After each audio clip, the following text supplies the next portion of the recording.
ஹல்லேலூயா. கர்த்தருடைய பரிசுத்த நாமத்திற்கு மகிமை உண்டாகட்டும். இந்த இரண்டாவது ஆராதனைக்கு வந்திருக்கிற உங்கள் அத்தனை பேரையும் வானத்தையும் பூமியையும் படைத்த ஆண்டவராகிய இயேசுவின் நாமத்தில் அதிகமான அன்போடு நான் உங்களை வாழ்த்துகிறேன், வரவேற்கிறேன். கர்த்தருக்கு மகிமை உண்டாகட்டும். இந்த இடத்துல நேரலையில் இணைக்கப்பட்டிருக்கிற ஒவ்வொருவருக்கும் அற்புதரேஸ் ஊழியத்தின் சார்பாக நான் வாழ்த்துதலை பதிவு செய்து கொள்கிறேன். கர்த்தர் உங்கள் வாழ்க்கையில் மகிமை அடைவாராக. இந்த நாளின் செய்திக்காக தேவ சமூகத்தில் காத்திருக்கிற வேளையில் ஒரு அருமையான செய்தியை கர்த்தர் உங்களுக்கு நினைவுபடுத்தி உங்களோடு பகிர்ந்து கொள்ள என்னை உந்தி தள்ளி கொண்டு வந்திருக்கிறார். வாசிக்கலாம். நீதிமொழிகளின் புஸ்தகம் 13வது அதிகாரம் 12வது வார்த்தை.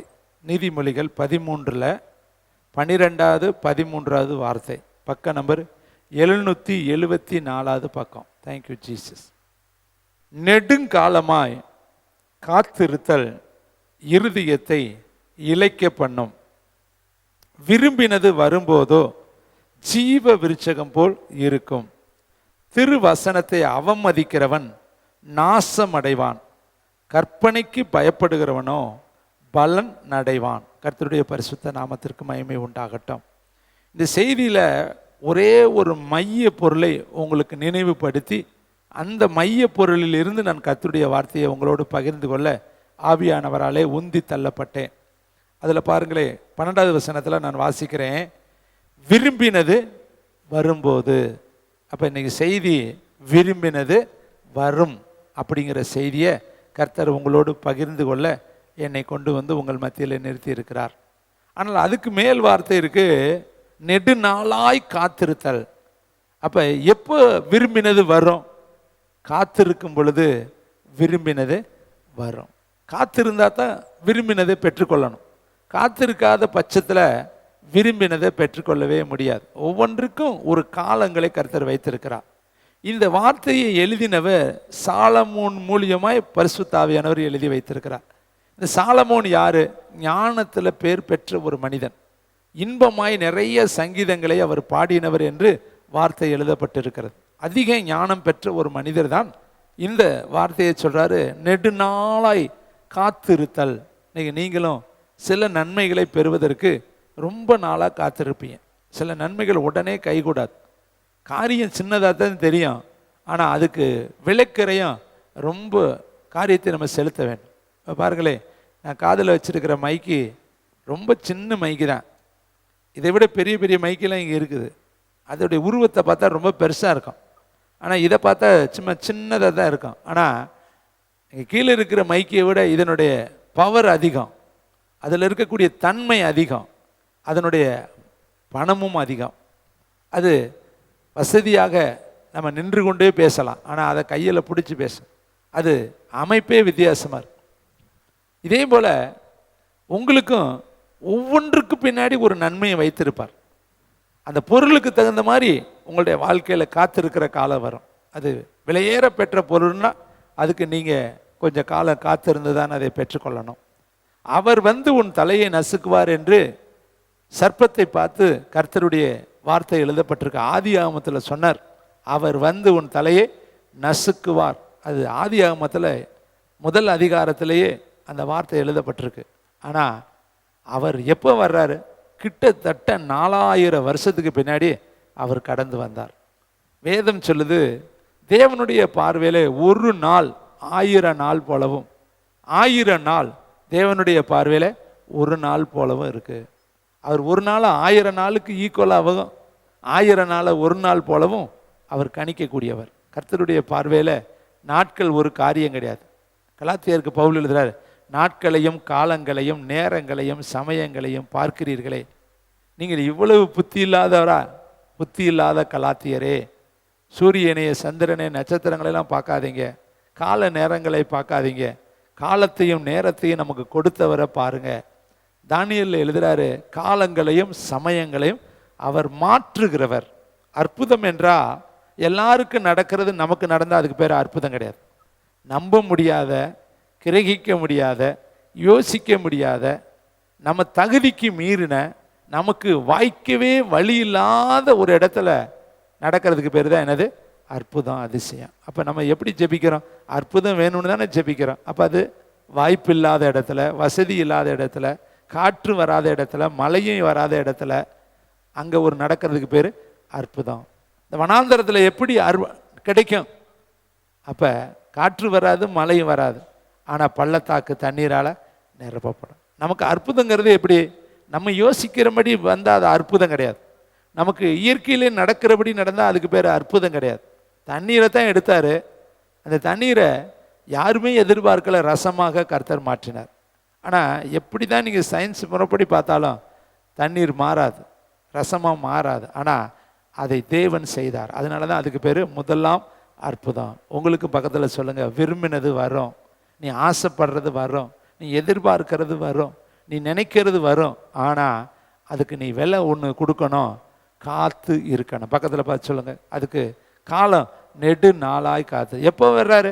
4000 வருஷம் கழித்து வர்றார். ஏசையாவில் வருவார்னு இருக்குது, எரேமியாவில் வருவார்னு இருக்குது, எசேக்கியேலில் இருக்குது, மீகாலில் இருக்குது, சகரியாவில் இருக்குது. எல்லா தீர்க்கதரிசிகளும் சொல்கிறாங்க வருவார். மோசே சொல்கிறார் உபாகமத்தில், என்னை போல ஒரு தீர்க்கதரிசி வருவார். எல்லா இடத்துலையும் அவர் வருவார் வருவார் வருவார் வருவார் வருவார்னு. எப்போ வர்றாரு? மத்தேயில வர்றார், 1:21 வர்றார். அது வரையும் அவர் காலங்களை என்ன பண்ணார்? எடுத்துக்கொண்டார். ஏன்னா அப்பயே அவர் வந்திருந்தா எரேமியா வந்திருக்க முடியாது, எசேக்கியேல் வந்திருக்க முடியாது, அடுத்து நாத்தான் வந்திருக்க முடியாது, சாமுவேல் வந்திருக்க முடியாது.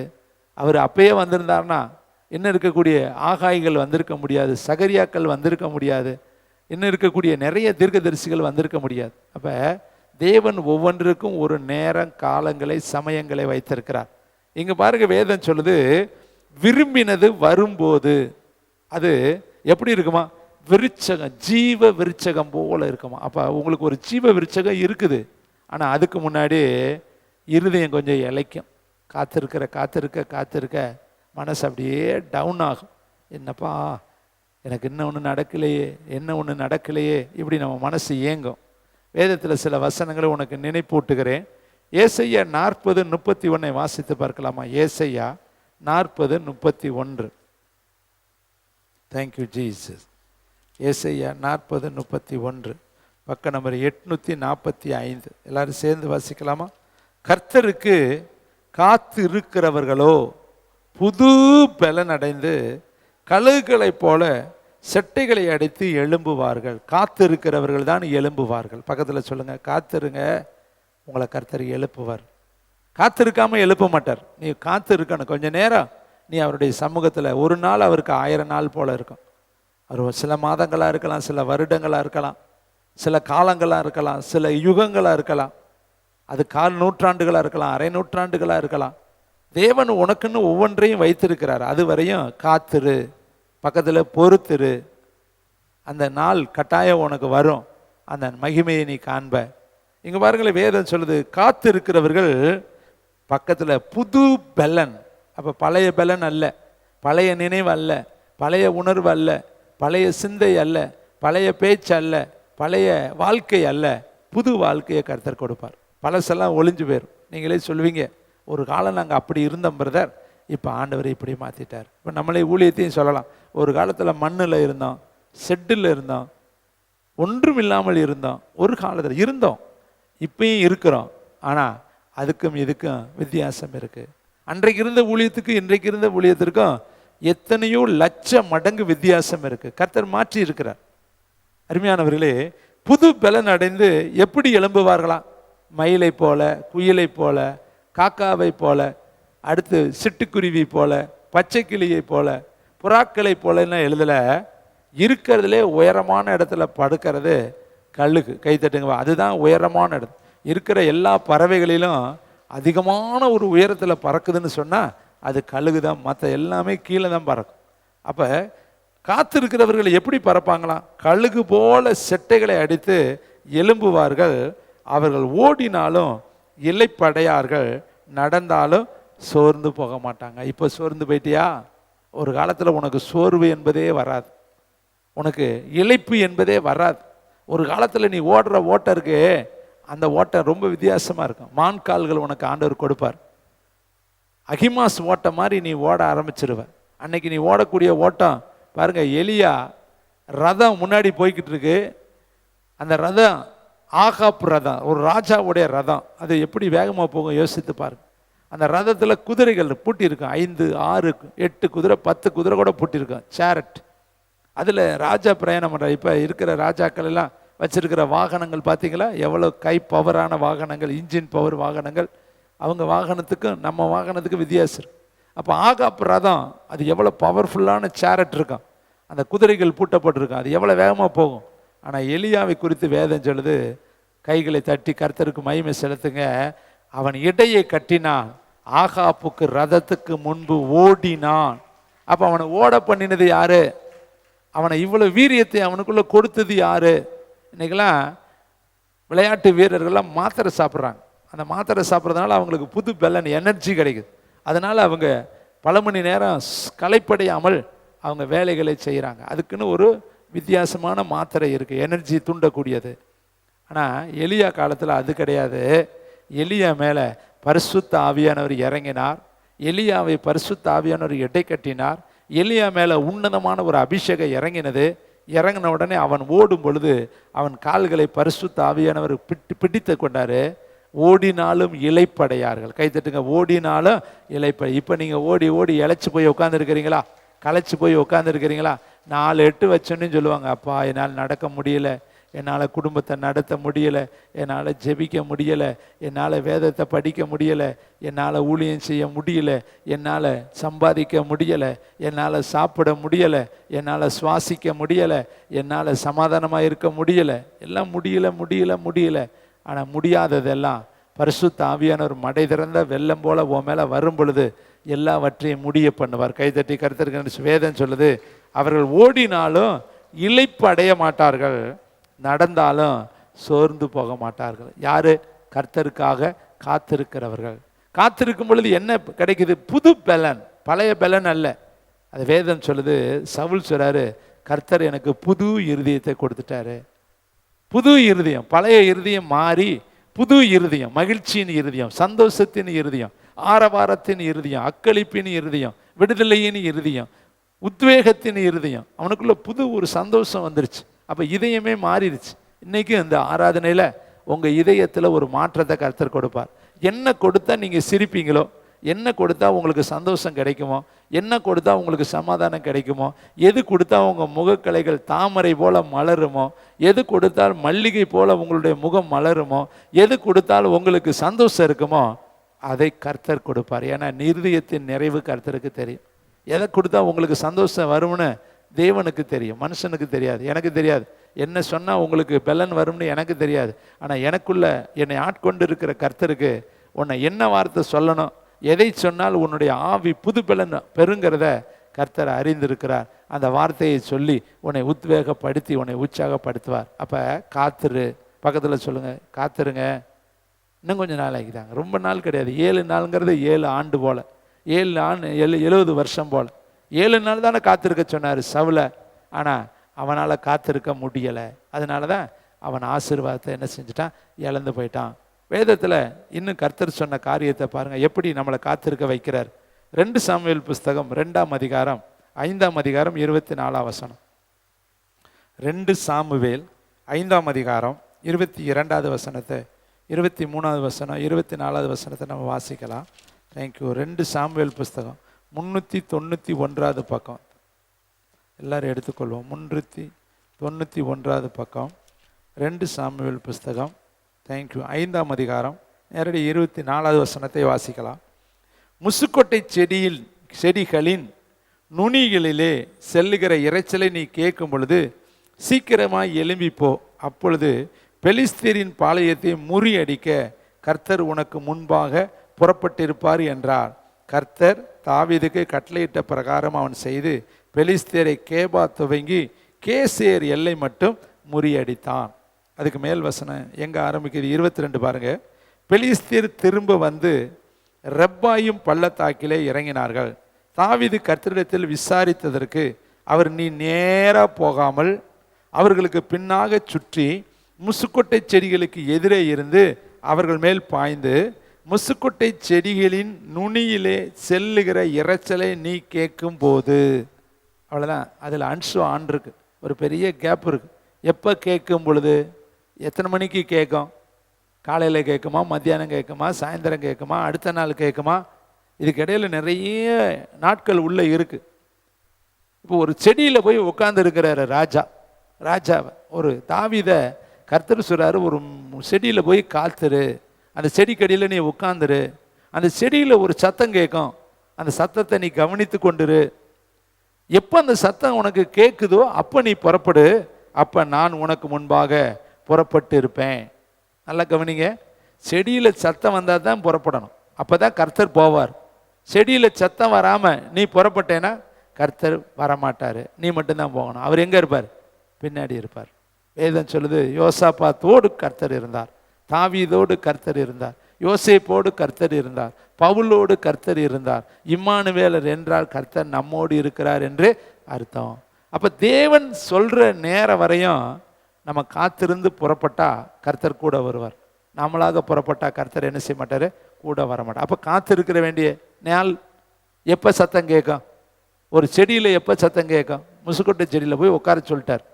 ஒரு பெரிய போர் வீரன், பராக்கிரமசாலி, யுத்த வீரன், காரிய சமர்த்தன், இஸ்ரவேலிலே தேவனால் அபிஷேகம் பண்ணப்பட்டிருக்க ராஜ அபிஷேகத்தை பெற்றிருக்கிறவன், அவனுக்கு பின்னாடி நிறைய வீரர்கள் இருக்கிறாங்க. இப்போ அத்தனை பேரும் சேர்ந்து போய் ஒரு சாதாரண செடிக்கடியில் உட்காந்துருக்கிறான். அவங்களுக்கெல்லாம் வேடிக்கையாக இருக்கும்ல, சங்கட்டமாக இருக்கும்ல. அவங்களாம் நினச்சிருப்பாங்க கூட இருக்கிறவங்க, என்ன ராஜா, ஆண்டவர் இப்படியா சொன்னார், செடிக்கிட்டே போய் உட்கார சொன்னார், செடியிலேயே சத்தம் வரும்னு சொன்னார், அதை கேட்டுட்டு தான் சண்டைக்கு போகணுமா? அது வரையும் நம்ம அமைதியாக இருக்கணுமா? அப்போ அங்கே எவ்வளவு நிசப்தம் இருந்திருக்கணும். படையில் யாராவது சத்தம் போட்டு பேசினா, அல்லது ஆயுதங்கள் ஒன்றோடு ஒன்று உராய்வு ஏற்பட்டால், அல்லது கீத சத்தங்கள் அல்லது நடன சத்தங்கள் உண்டானா சத்தம் கேட்காது. இந்த சத்தத்தை நம்மளுக்கு அப்சர்வ் பண்ண முடியாது. அப்போ பாளையம் முழுசும் நிசப்தமாக, குண்டூசி விழுந்தா கூட கேட்கணும். அந்த அளவுக்கு குயட்டாக அமைதியாக இருக்கிறதா தான் அந்த சத்தத்தை கேட்க முடியும். ஏன்னா அந்த தாவீதோடைய காதுகள் முசுக்கொட்டை செடியில் ஒரு சத்தம் வரும். அது என்ன சத்தம்? கிளி சத்தமா, மயில் சத்தமா, குழி சத்தமா, குயில் சத்தமா, அல்லது மான் சத்தமா, என்ன சத்தம் தெரியல, தாவீதுக்கு தான் தெரியும். அந்த சத்தத்தை அவர் கவனிக்கணும். இதை கேட்குற உங்களுக்கு ஒரு ப்ராப்பர்சி சொல்கிறேன். ஊழியத்தை செய்கிறதுக்கு முன்னாடி சத்தம் கேளுங்க. மனசில் பேசுவார், உணர்வில் பேசுவார், ஆவியில் பேசுவார். அது செடிக்கடியில் போய் தாவீதை உட்காந்துருக்கிறார், அமைதியாக உட்காந்துருக்கிறார். எல்லாரும் பரியாசம் பண்ணியிருப்பாங்க, உங்களையும் பண்ணுவாங்க. அப்போ ஒரு மனுஷனை காத்திருக்க வைக்கிறார். ஏன் நினச்சோன்னே நீ போடா, நான் உன் கூட இருக்கிறேன், உனக்கு காரியமெல்லாம் கை கொடுன்னு சொல்லி அனுப்பியிருக்கலாம்ல.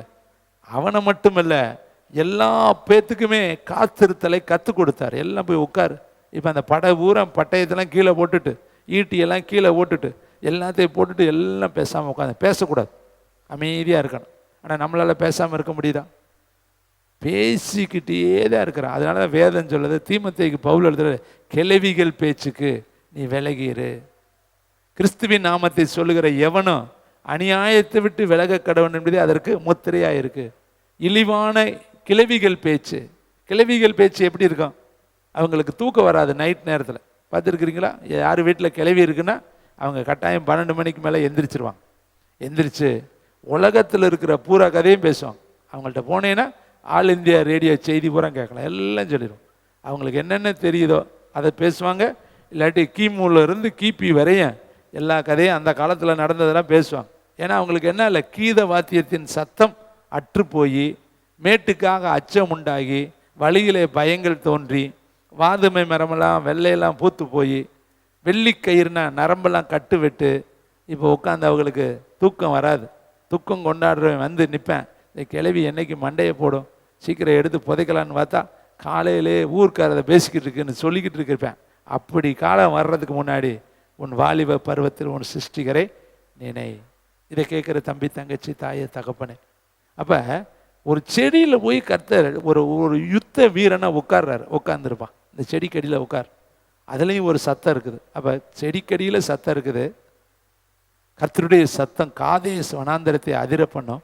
கர்த்தருடைய சத்தம் பெண்மான்களை ஈனும்படி செய்யும். கர்த்தருடைய சத்தம் பிரபலமான ராஜாக்களை சங்கரிக்கும். ஒரு சங்கீதம் 29 முழுசும் கர்த்தருடைய சத்தம்னே இருக்கு.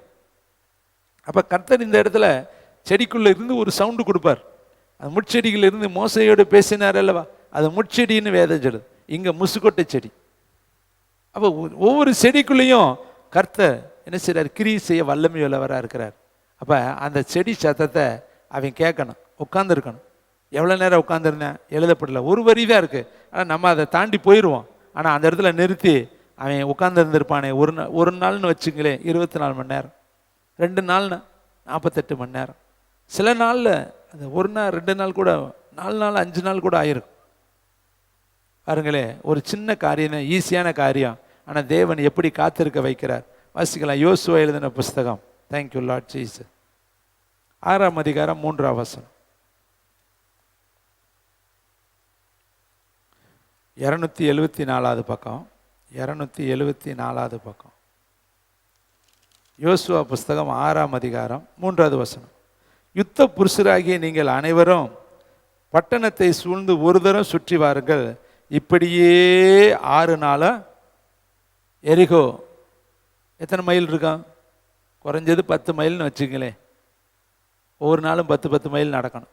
20 மைல்னு வச்சுங்களே, ஒவ்வொரு நாளும் 20 மைல் சுற்றணும். இப்போ நம்ம யோசித்து பாருங்கள், இங்கேருந்து நேராக திண்டுக்கல் போய், திண்டுக்கல்லேருந்து ஒட்டச்சத்திரம் போய், ஒட்டச்சத்திரத்துலேருந்து வேடசந்தூர் போய், வேடசந்தூர்லேருந்து எங்கே போய் நத்தம் போய் திருப்பி இங்கே வந்து, இதான் ஒரு சுற்றுன்னு வச்சுக்கங்களே. நீங்கள் எத்தனை நாள் சுற்றுவீங்க? சரி, திங்கக்கிழமை சுற்றிடலாம், ஒரு தடவை தான். செவ்வாய்க்கிழமை ஒரு தடவை தான். புதன்கிழமை ஒரு தடவை தான். வியாழக்கிழமை ஒரு தடவை தான். வெள்ளிக்கிழமை ஒரு தடவை தான். ஆனால் சனிக்கிழமை எத்தனை சுற்றணும்? 6 முறை சுற்றணும். அப்போ எம்புட்டு நடக்கணும். இது எல்லாம் எதுக்கு? என்ன?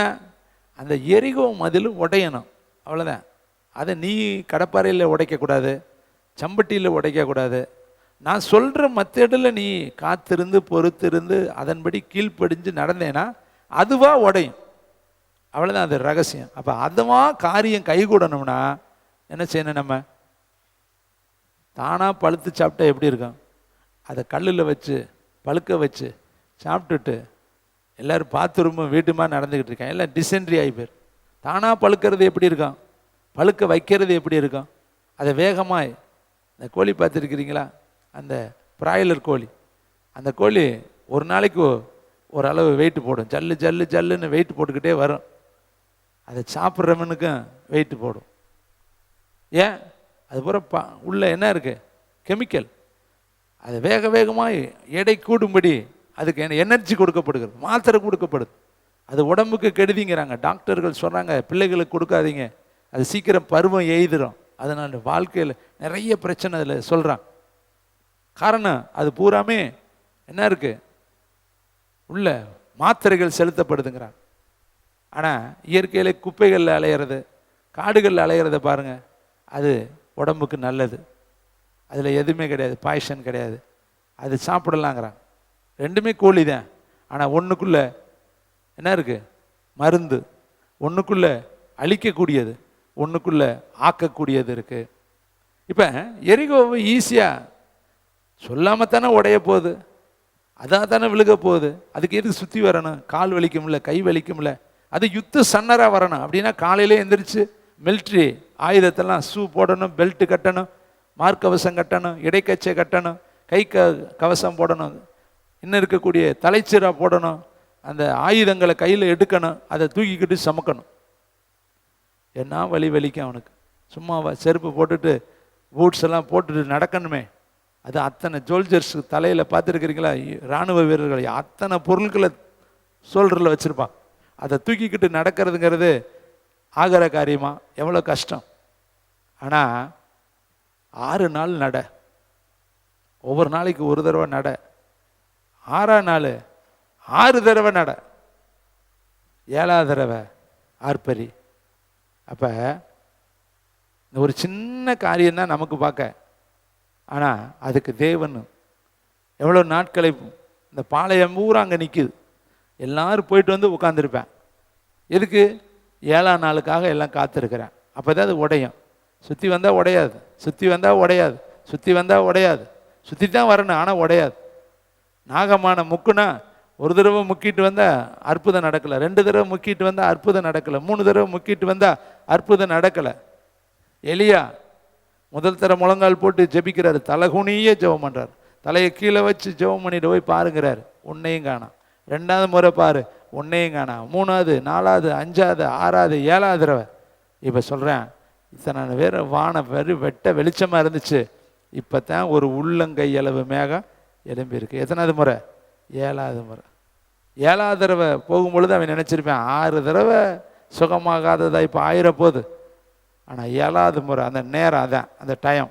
காத்துரு, நீ கழுகு போல் எழும்பணுமா, சோர்ந்து போகாமல் ஓடணுமா, நீ தேவன் உனக்கு வச்சிருக்கிற அந்த காலங்கள் ரொம்ப முக்கியம். அதின் காலத்தில் ஒரு நாளைக்கு முன்னாடியும் வராது, ஒரு நாளைக்கு பின்னாடி வராது. தேவன் செய்ய நினைத்திருக்கிறது கரெக்டாக வரும். அதுதான் அவருடைய நேரம். அவருடைய நேரம் வந்துருச்சுன்னா உன்னை தேடி அந்த ஆசீர்வாதங்கள் வரும். அது வரையும் உன் இருதயத்தை சோர்வுக்கு இடம் கொடுக்காத, களைப்புக்கு இடம் கொடுக்காத, தடுமாற்றத்துக்கு இடம் கொடுக்காத. இந்த வேதத்தில் பாருங்களேன், தேவன் செய்த காரியங்கள். ஆதியாகமம் 15ஆம் அதிகாரம் 4வது வசனம், எல்லாரும் எடுத்துக்கொள்ளுங்க. ஆதியாகமம் 15ஆம் அதிகாரம் 4வது வசனம், 15வது பக்கம். எல்லாருமே வேதத்தை பார்க்கணும். கொஞ்சம் பேர் இருக்கிறவன்னு நினைக்கக்கூடாது. வேதம் நமக்கு ரொம்ப முக்கியம். 15ஆம் அதிகாரம் 4வது வசனம். அப்பொழுது கர்த்தருடைய வார்த்தை ஆபிராமுக்கு உண்டாகுது. அவனுக்கு உண்டாகி, இவன் உனக்கு சுதந்திரவாளி அல்ல, உன் கற்ப பிறப்பாய் இருப்பவனே உனக்கு சுதந்திரவாளி என்று சொல்லி அவர் அவனை வெளியே அழைத்து, நீ வானத்தை அண்ணாந்து பார், நட்சத்திரங்களை எண்ண உன்னால் கூடுமானால் அவைகளை எண்ணு என்று சொல்லி பின்பு அவனை நோக்கி, உன் சந்ததி இவ்வண்ணமா இருக்கும் என்றார். அவன் கர்த்தரை விசுவாசித்தான், அவர் அவனுக்கு நீதியாக எண்ணினார். இந்த பதிலுக்கு அவன் கேட்ட கேள்வி என்னது? 3வது வசனம். பின்பு ஆபிராம், தேவரீர் எனக்கு புத்திர சந்தானம் அருளவில்லை. அப்படின்னா என்ன? எனக்கு குழந்தை இல்லை, என் வீட்டில் இருக்கிற வேலைக்காரனுடைய பிள்ளை எனக்கு இப்போ சுதந்திரவாளி போல இருக்கிறான். இப்போ நீங்களும் சொல்கிறீங்க, எங்களுக்கு வேலை இல்லை, வீடு இல்லை, வாழ்க்கை இல்லை, இப்போ நாங்கள் மாறாவாக இருக்கிறோம், கசப்பாக இருக்கிறோம், கண்ணீராக இருக்கிறோம், துக்கமாக இருக்கிறோம், வியாகுலமாக இருக்கிறோம், வியாதியாக இருக்கிறோம், தரித்திரத்தில் இருக்கிறோம். நமக்குன்னு நிறைய பிரச்சனை இருக்குது. எல்லாத்துக்கும் சொந்த வீடு இல்லை, அடுத்தவங்க வீட்டில் வந்து நம்ம குடியிருக்கிறோம். படுக்கிறப்பெல்லாம் நினைப்போம், இது நம்ம வீடு இல்லையே, நமக்குன்னு ஒரு வீடு இல்லையே. யோசித்து பாருங்கள், யாக்கோப்பு துரத்தி அடித்து விரட்டி விடுறாங்க. அம்மா கூப்பிடுது, ஓடிடுறா. அந்த அம்மா தான் ட்ரெஸ்ஸை மாற்றி, அந்த அம்மா தான் அவனுக்கு ஆட்டு மயிரை கட்டி, எந்த பிரச்சனை வந்தாலும் நான் தாண்டா உனக்கு பொறுப்பு, நீ போடான்னு சொல்லிட்டு அனுப்பிச்சி வச்சுட்டு இப்போ வம்பளை மாட்டிக்கிட்டு இப்போ என்ன சொல்லிடுச்சு? ஓடிடுறா, அவன் உன்னை கொன்று விடுவேன், மாமா கிட்ட போ. மாமா எப்படிப்பட்டவன், மாமா குணம் எப்படிப்பட்டது. அந்த காலத்தில் மீடியாக்கள் கிடையாது. இப்போ எல்லாம் நமக்கு உடனே மாமா பொண்ணு பிறந்தா உடனே தெரிஞ்சு போயிடும், பொண்ணு இருக்குங்கிறது தெரிஞ்சு போயிடும். இவன் லாபான்னு பார்த்ததே கிடையாது. லாபானுக்கு என்ன இருக்குது? ஆடு இருக்குதா, மாடு இருக்குதா, பொண்ணு இருக்கா, எதுவும் தெரியாது. அந்த காலத்தில் தொடர்புகள் கிடையாது. ஆனால் அந்த அம்மா சொல்லுது, நான் பிறந்த ஊர் இந்த ஊர், நீ ஓடிடுறான். ஈசாக்கும் கூப்பிட்டு சொல்லிட்டாரு, ஓடிடுறான் நீ. 2 பேர்த்தையும் துரத்தி விட்டான். இப்போ வர்றேன், கடைசியில் வந்து வனாந்தரத்தில் மாட்டிக்கிட்டேன். எப்படி இருக்குன்னு யோசித்து பாருங்கள். நீங்களும் வனாந்தரத்தில் இருக்கிறீங்களா? இங்கே இருக்கிற பிள்ளைகளை நினைக்குது, கட்டிட்டு போன வீட்லேயும் நல்லா இருக்க முடியல, வந்த வீட்லேயும் நிம்மதியாக இருக்க முடியல, இப்படின்னா நான் கல்யாணமே முடிச்சிருக்க மாட்டேன். இருக்கிற பிள்ளை கட்டிட்டு போன ஒருபாடு தானே கழுதை உதைக்கிறது தெரியும், அது வரையும் நமக்கு அது குதிரை மாதிரி தான் இருக்கான். இப்போ தான் என்ன செய்ய, கழுதை மாதிரி. எந்த கணவன் மனைவி நல்லா பேசுகிறத நீங்கள் பார்த்துருக்குறீங்க? கல்யாணம் முடித்தவங்கள கொஞ்சம் யோசித்து திரும்பி பாருங்கள். அதுக்கு முன்னாடி என்ன சும்மா தேன் மாதிரியே பேசியிருப்பேன். அதுக்கு முன்னாடி பார்த்தா எல்லாமே எப்படி இருக்கும், அல்வா மாதிரியே இருக்கும். அவர் பேசுகிறதெல்லாம் இனிப்பாக இருக்கும், அவர் பார்த்தாலே சந்தோஷமாக இருக்கும். எல்லாம் மாறி இப்போ என்ன ஆகி போச்சு, கசந்து போய். உலகத்தில் பிடிக்காதவன் யாரானா புருஷனை பிடிக்கலேம்பாங்க, இல்லாட்டி மனைவியை பிடிக்கலேம்மா. முதல்ல பிடிக்காத ஆள்னு அந்த லிஸ்ட்டில் அவங்க வந்துடுவாங்க.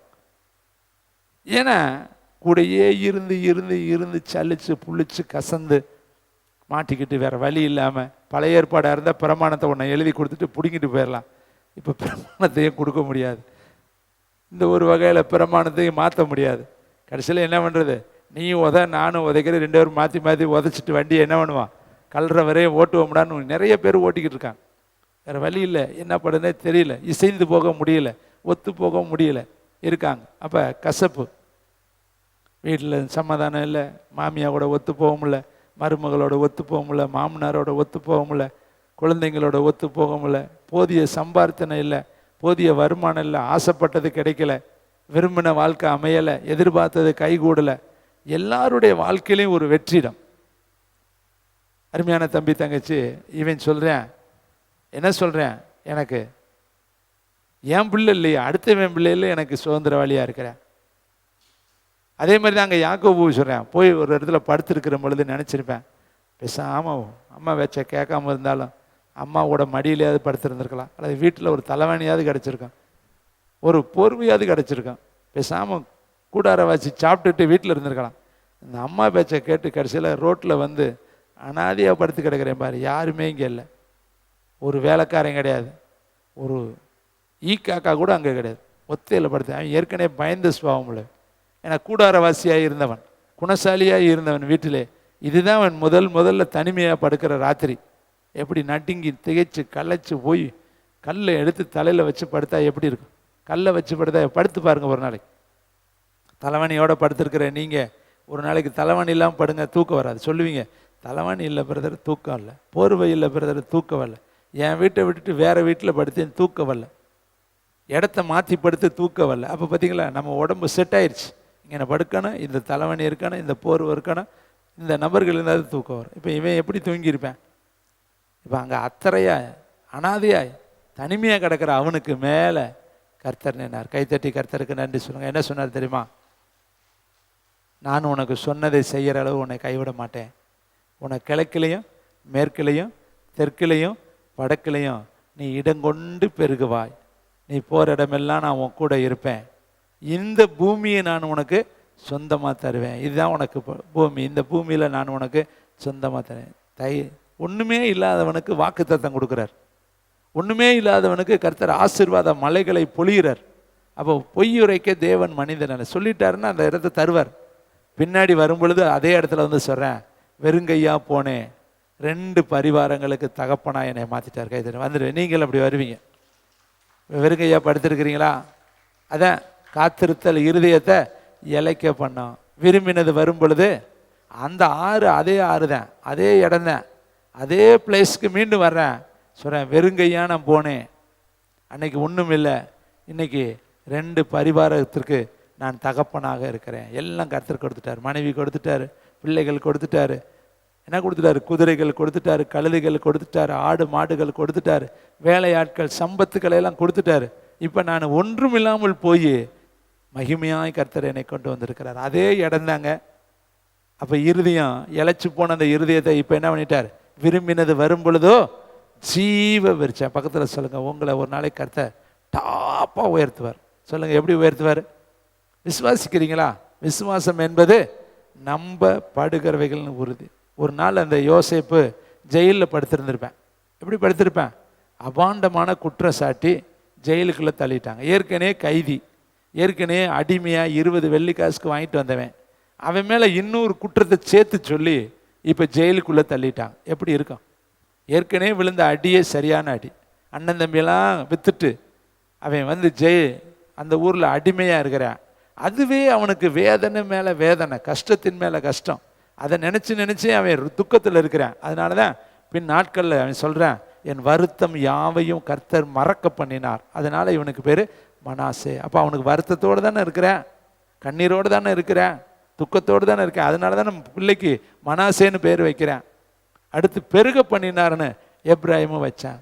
அப்போ அதே ஊரில் அதே இடத்துல, சொல்லுங்கள், அதே ஊரில் அதே இடத்துல ஒரு நாள் அரியணையில் கர்த்தரை உட்கார பண்ணினார். கைதட்டி கர்த்தரை எந்த இடத்துல படுத்திருந்தானோ, எந்த இடத்துல ஜெரைவாசத்தில் இருந்தானோ, எந்த இடத்துல அடிமை கோலத்தில் துணிமணி இல்லாமல் இருந்தானோ, எந்த இடத்துல குற்றுயிராய் கொலை உயிராய் கடந்தானோ அதே இடத்துல. இப்போ உங்களுக்கு ஒரு ப்ராப்பர்ஸ் எழுதி வைத்துக்கோ, எந்த இடத்துல வெக்கத்தோடு இருக்கிறியோ, எந்த இடத்துல துக்கத்தோடு இருக்கிறியோ, இந்த ஆலயத்தில் தானே நீ துக்கத்தோடு இருக்கிற, இந்த ஆலயத்தில் உன்னை மகிழ்ச்சியின் மகளாய் மாற்றுவார். கைத்தட்டி விசுவாசிக்கிறீங்களா? ஒரு நாளைக்கு வருவ, வேலை வாய்ப்போடு வருவ, நிறைய பணங்காசோடு வருவ, கழுத்து நிறைய நகைகளோடு வருவ, வண்டி வாகனத்தோடு வருவ, வீட்டுக்காரரோடு வருவ, பிள்ளை குட்டிகளோடு வருவ, வந்து சொல்லுவ, அன்னைக்கு நான் இந்த இடத்துல தான் என் அழுது ஜெபம் பண்ணேன், ஆண்டவர் இந்த இடத்துக்கு மீண்டும் என்னை செல்வ சீமனாய் கொண்டு வந்திருக்கிறார். கைத்தட்டி கர்த்தருக்கு நன்றி சொல்லுங்கள். விசுவாசிக்கிறீங்களா? வாலிப பிள்ளைகளாக நீங்களும் ஒரு காலத்தில் வருவீங்க. நீங்களும் ஒரு நாளைக்கு நிச்சயமாக உங்களுக்கு ஒரு நாளைக்கு திருமண வாழ்க்கை வரும். நீங்களும் போவீங்க, திருமணம் முடிப்பீங்க, குழந்தை குட்டிகளை பெற்றெடுப்பீங்க. ஒரு நாளைக்கு வாக்குத்தத்த கூட்டம், எழுப்புதல் படமுயற்சி கூட்டம், கன்வென்ஷன் ஏதாவது நாங்கள் போடுறப்ப அங்கேருந்து வீட்டுக்கார்ட்ட அடித்து பிடிச்சி சண்டை போட்டு நாங்கள் போயே ஆகணும், எங்கள் தாய் சபையை பார்க்கணும், தகப்பன் சபையை பார்க்கணும், நாங்கள் வளர்ந்த இடத்துக்கு போகணும்னு வரும் பொழுது உங்கள் ஆவி என்ன கழிவுறும் தெரியுமா? அன்னைக்கு சொல்லுவீங்க. இங்கே வந்து அடுத்த ஜெனரேஷன்லாம் இருக்கும், அப்போல்லாம் நீங்கள் கூப்பிட்டு பேசுவீங்க. இப்போ இங்கேயே இருக்கனால இதோடைய மேன்மை தெரியல. வெளியே போயிட்டு வர்றப்ப சொல்லுவீங்க, ஒரு காலத்தில் இங்கே தானே நான் உட்காந்துருந்தேன், இங்கே தான் நான் அழுதுகிட்டு இருந்தேன், இங்கே தான் நான் இல்லாமல் இருந்தேன், இந்த இடத்துல தான் நான் நின்று பெருமூச்சு விட்டேன். இப்போ ஆண்டவர் என் ஜெபத்தை எல்லாம் கேட்டிருக்கிறார். கைத்தட்டி கர்த்தருக்கு நன்றி சொல்லுங்கள். அண்ணாள் சொன்னால், இந்த குழந்தைக்காக தான் நான் ஜெபம் பண்ணேன். அன்னைக்கு என்னைய குடிகாரின்னு சொன்னேன்ல, பைத்தியம் பிடிச்சவன்னு சொன்னேன்ல, அன்னைக்கு நான் ஏதோ கண்ணீரோடு செபிக்கும் பொழுது என்னை பார்க்கும் பொழுது நீ எப்படிலாம் சொன்னேன், ஆனால் அந்த குழந்தைக்கு தான் நான் ஜெபம் பண்ணேன். கர்த்தர் என் வேண்டுதலை கேட்டு அருளி எங்கள் அங்கலாய்ப்பை மாற்றி இந்த குழந்தைய எனக்கு கொடுத்தாரு. அதனால் அந்த குழந்தைய இங்கேயே நான் விட்டுட்டு போயிடுறேன். நான் கைத்தட்டி கர்த்தருக்கு நன்றி சொல்லுவோமா? நிச்சயமா அநேக நாளாய் காத்திருத்தல். ஒருத்தருக்கு ஒருத்தர் சொல்லுங்கள், இழைச்சி போச்சா, துடிச்சுக்கிட்டு இருக்குதா, பலனற்று போச்சா, சத்துவமற்று போச்சா, பேச்சுக்கு பேச்சு சொல்லுவாங்க, இச்சுன்னு சொல்லுவாங்க. என்னப்பா நல்லா இருக்கா, ஏதோ இருக்கிறேன், நல்லா சாப்பிட்டியா, ஏதோ இச்சு. அந்த இச்சுங்கிற வார்த்தை வரும். அப்படின்னா என்ன அர்த்தம்? உள்ள மனசு நல்லா இல்லைன்னு அர்த்தம். சில பேத்துக்குள்ளே பார்த்தா உள்ளெல்லாம் காயப்பட்டு அப்படியே புத்து பிடிச்சி போய் புற்று மாதிரி உள்ளே இருக்கும், ரணமாக வீங்கி போய் கிடக்கும். எல்லாம் பார்த்தா வேதனை உள்ள சுமந்து சுமந்து சுமந்து படுத்தாலும் எந்திரிச்சாலும் உட்கார்ந்தாலும் நடந்தாலும் பேசினாலும் சிரித்தாலும் தூங்கினாலும் சில சம்பவத்தை நம்மளால் மறக்கவே முடியாது. அந்த சம்பவம் நம்ம இருதயத்தை அரிச்சுக்கிட்டே இருக்கான். அதெல்லாம் கர்த்தர் கண்ணீர் யாவையும் மறக்கும்படி, துக்கம் யாவையும் மறக்கும்படி, வேதனை யாவையும் மறக்கப்படும்படி கர்த்தர் உனக்கு நிச்சயமாக பண்ணுவார். இப்போ அந்த யோசேப்பை அதே ஊரில் தூக்கி முதலமைச்சராக, பிரதம மந்திரியாக, ஆளுநராக உயர்ந்த பதவியில் வச்சாரே, அந்த ஜெயிலு இப்போ அவன் கைக்கு கீழே போயிடுச்சு. கை தட்டுங்க பார்க்கலாம். அவன் தான் அந்த ஜெயிலுக்கு அதிகாரி. அந்த ஊரில் யாரெல்லாம் அவனை அடிச்சிருப்பான், யாரெல்லாம் அவனை திட்டியிருப்பான், அந்த போத்திப்பாரெல்லாம் அவனை திட்டி, அவன் போத்திப்பார் மனைவியெல்லாம் திட்டிருப்பாங்கல்ல, அவங்க எல்லாமே இவனை பார்த்த உடனே தெண்டனிட்டு மண்டியிட்டு கும்பிடணும். அந்த அளவுக்கு டாப்பில் கர்த்தரை உயர்த்திட்டார். பார்த்தீங்களா? இதாங்க விரும்பினது வரும் பொழுது ஜீவ விருட்சகம் போல இருக்கும். அவனுக்கு சொப்பனம் கொடுத்தாரே, நடந்துச்சா? கர்த்தர் சொன்னாரே, ஒரு சொப்பனம் காட்டினாரே, 11 அரிக்கட்டுகளும் விழுகிற மாதிரி, நட்சத்திரங்கள் எல்லாம் விழுகிற மாதிரி பார்த்தானே இல்லையா? அதை மனசுக்குள்ளே இருக்கும்ல. கர்த்தர் எனக்கு காண்பித்தாரே, எங்கே என்ன நடக்கலை நடக்கலை நடக்கலை நடக்கலை நடக்கலைன்னு அவன் யோசிச்சிருப்பான்ல. அந்த தரிசனம் அவனோட கூட தானே இருந்திருக்கும். இன்னைக்கு உனக்குள்ளேயும் தரிசனம் இருக்கு இல்லையா? கர்த்தர் சொன்னாரே 1900 அப்படின்னு எழுதி வச்சிருப்பேன். உனக்குன்னு வாக்குத்தத்தை நிறையா வந்திருக்கும். அதெல்லாம் சொன்னப்பட்ட ஆண்டு உனக்கு தெரியும். அது நடக்கலையேன்னு நினைக்கிறியா? ஒரு ப்ராப்பர்ட்டி சொல்ற, வாக்குத்தத்தமானது உங்களுக்கும் உங்கள் பிள்ளைகளுக்கும் தம்முடைய தேவனாகிய கர்த்தர் வரவழைக்கும் தூரத்தில் உள்ள யாவருக்கும் சொந்தமானது. கர்த்தர் ஒரு தடவை சொன்னார்னா மாறவே மாட்டார். உங்கள் வாக்குத்தத்தத்தை நம்ப பண்ணி இருக்கிறார். வாக்குத்தத்தத்தில் அவர் உண்மையுள்ளவர். அவர் நேற்றும் என்றும் மாறவே மாட்டார். நீ மறந்துருப்ப, உனக்கு எத்தனையோ வாக்குத்தத்தங்களை நீ மறந்துருப்ப, 1-2 தான் எழுதி வச்சிருப்ப. ஆனால் அந்த வாக்குத்தத்தத்தை அவர் மறக்கவே மாட்டார். என சொன்னவர் யாருது?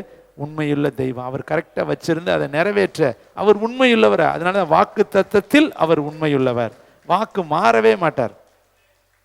இப்போ என்ன பண்ணிட்டாரு? எகிப்தில் உயர்த்திட்டார்ல. இப்போ அவனுக்கு விரும்பினது வந்துருச்சா? இப்போ வாக்கு தத்தம் நிறைவேறணுமே.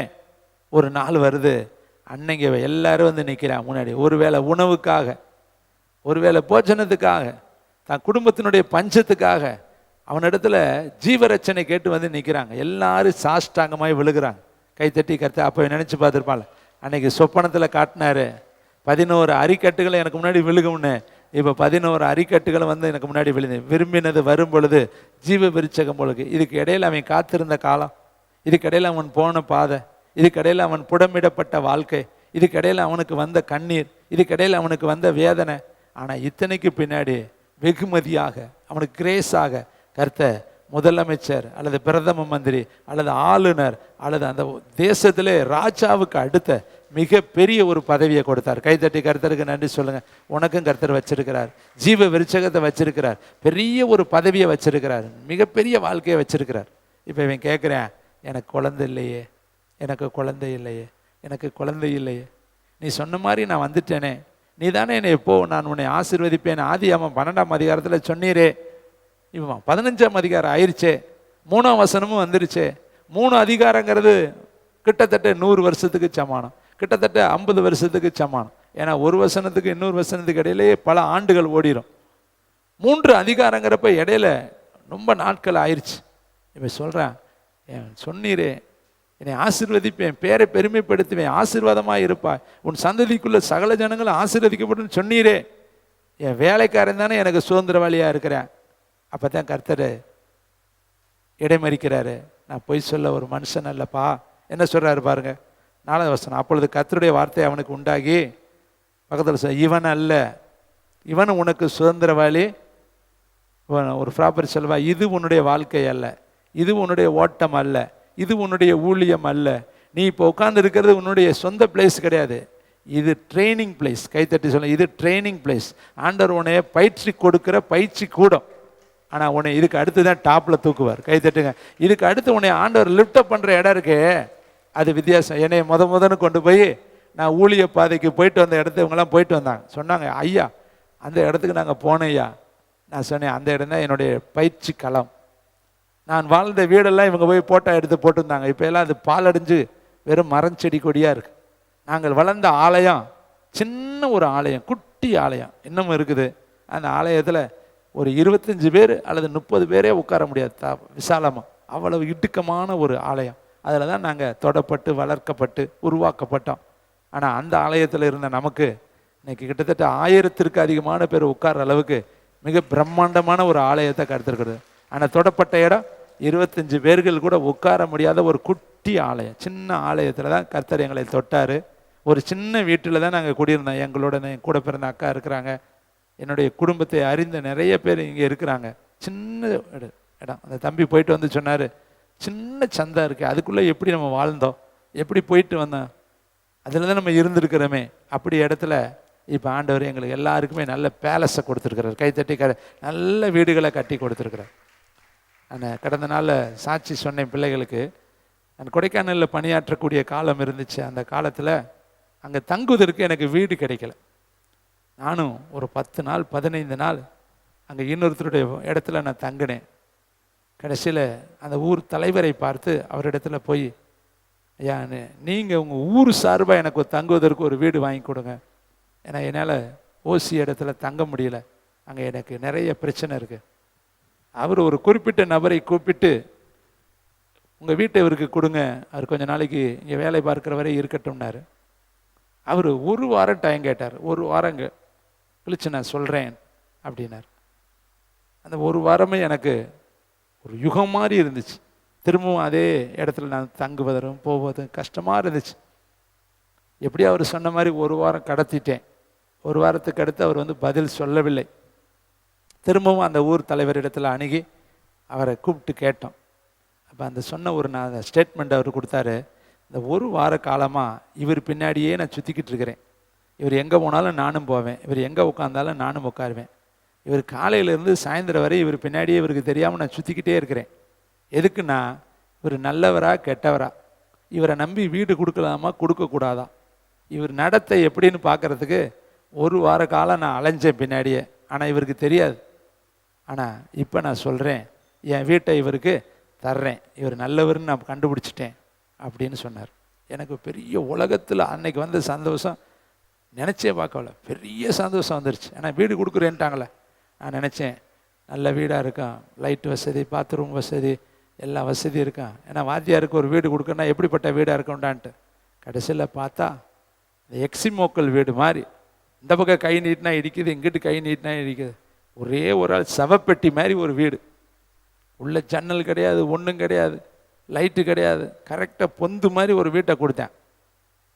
எனக்கு போய் பார்த்துட்டு, இதில் எப்படி தாண்டா நான் வாழ போகிறோம், அப்படிப்பட்ட ஒரு சின்ன குட்டி வீட்டை கொடுக்கறதுக்கு 7 நாள் என்னை சோதித்து பார்த்து என் பின்னாடி சுற்றி கடைசியில் அந்த வீட்டை கொடுத்தாங்க.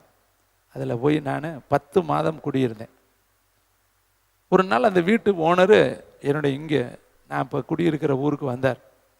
வந்து என்னுடைய வீட்டை பார்த்துட்டு தலை தெறிக்க வீட்டுக்கு ஓடி நான் மனைவிக்கிட்ட சொன்ன ஸ்டேட்மெண்ட் என்ன கூப்பிட்டு சொன்னாரா, இந்த வாத்தியாருக்கு நம்ம இந்த இத்தத்தண்டி வீட்டை கொடுக்கறதுக்கு நம்ம அத்தனை கேள்வி கேட்டாமே, அவர் வீடு அவ்வளோ பெரிய பங்களாவாக இருக்குது, அவருக்கு போய் நம்ம வீடு தரமாட்டேன்ட்டோமே, நம்ம மேலே எவ்வளோ முட்டாள்தனமான வேலைன்னு அவங்க சொன்னதா அவரே சொன்னார். நான் வந்து பார்த்துட்டு என் தப்பை நான் உணர்ந்துட்டேன், உங்களுக்கு அவ்வளவு இருக்குது வீடு, நான் அந்த முனியூண்டு வீட்டை தர மறுத்துட்டேன். ஏது உங்களுக்கு சொல்ல வரேன் தெரியுமா? தேவன் உங்களை உயர்த்துகிற உயர்வு இருக்கு இல்லையா, அந்த உயர்வை நீங்கள் பார்க்கும் பொழுது பழசை நீங்கள் நினைக்கவே மாட்டீங்க. கைத்தட்டி கர்த்தருக்கு நன்றி சொல்லுங்க. அந்த அளவுக்கு உயர்த்துவார். பேரெல்லாம் என் மனசுக்குள்ளே வருது, சொல்லலை நினைக்கிறேன், லைவில் இருக்கேன். நிச்சயமாக உங்களை உயர்த்துவார். பக்கத்தில் சொல்லுங்கள், நிச்சயமாக உயர்வீங்க. கல்யாணம் நடக்கும், வீடு சொந்த வீடு கட்டுவீங்க, வேலை வாய்ப்பு வாங்குவீங்க. இப்போ இருக்கிறதை பார்க்கல உபாகம் 1:11 1000 மடங்கு கர்த்தர், ஒருத்தருக்கு ஒருத்தர் சொல்லுங்கள், 1000 மடங்கு என்னை உயர்த்துவார். லாபான்னு கோடா கோடியாய் பெருகுவாயன்னு சொன்னால், நம்ம அப்பா மட்டும் சும்மா 100 பெருகு 200 பெருகுன்னு சொல்லுவார். அவர் மில்லியனாக பெருகும்பார். கைத்தட்டி கிழக்கிலையும் மேற்கிலையும் தெற்கிலையும் வடக்கிலையும் இடங்கொண்டு பெருகு அவருடைய ஆசீர்வாதம். பார்த்தீங்களா, கர்த்தரை நினைச்சு பார்க்க முடியாத என்லார்ஜ்மெண்ட்டை கர்த்தர் வைத்திருக்கிறார். அருமையான தம்பி தங்கச்சி தாயை தகப்பனே, இப்போ அவன்கிட்ட பார்த்து சொல்றாரு, ஈவன் உனக்கு சுதந்திரவாளி அல்ல. இப்போ சொல்லுங்க, இது என்னுடைய ஊழியம் அல்ல, இது என்னுடைய குடும்பம் அல்ல, இது என்னுடைய ஓட்டை, இது எல்லாமே பயிற்சி களம். இது என்ன களம்? பயிற்சி களம். இதுக்கு பின்னாடி ஒரு மகிமை வச்சிருக்கிறார்.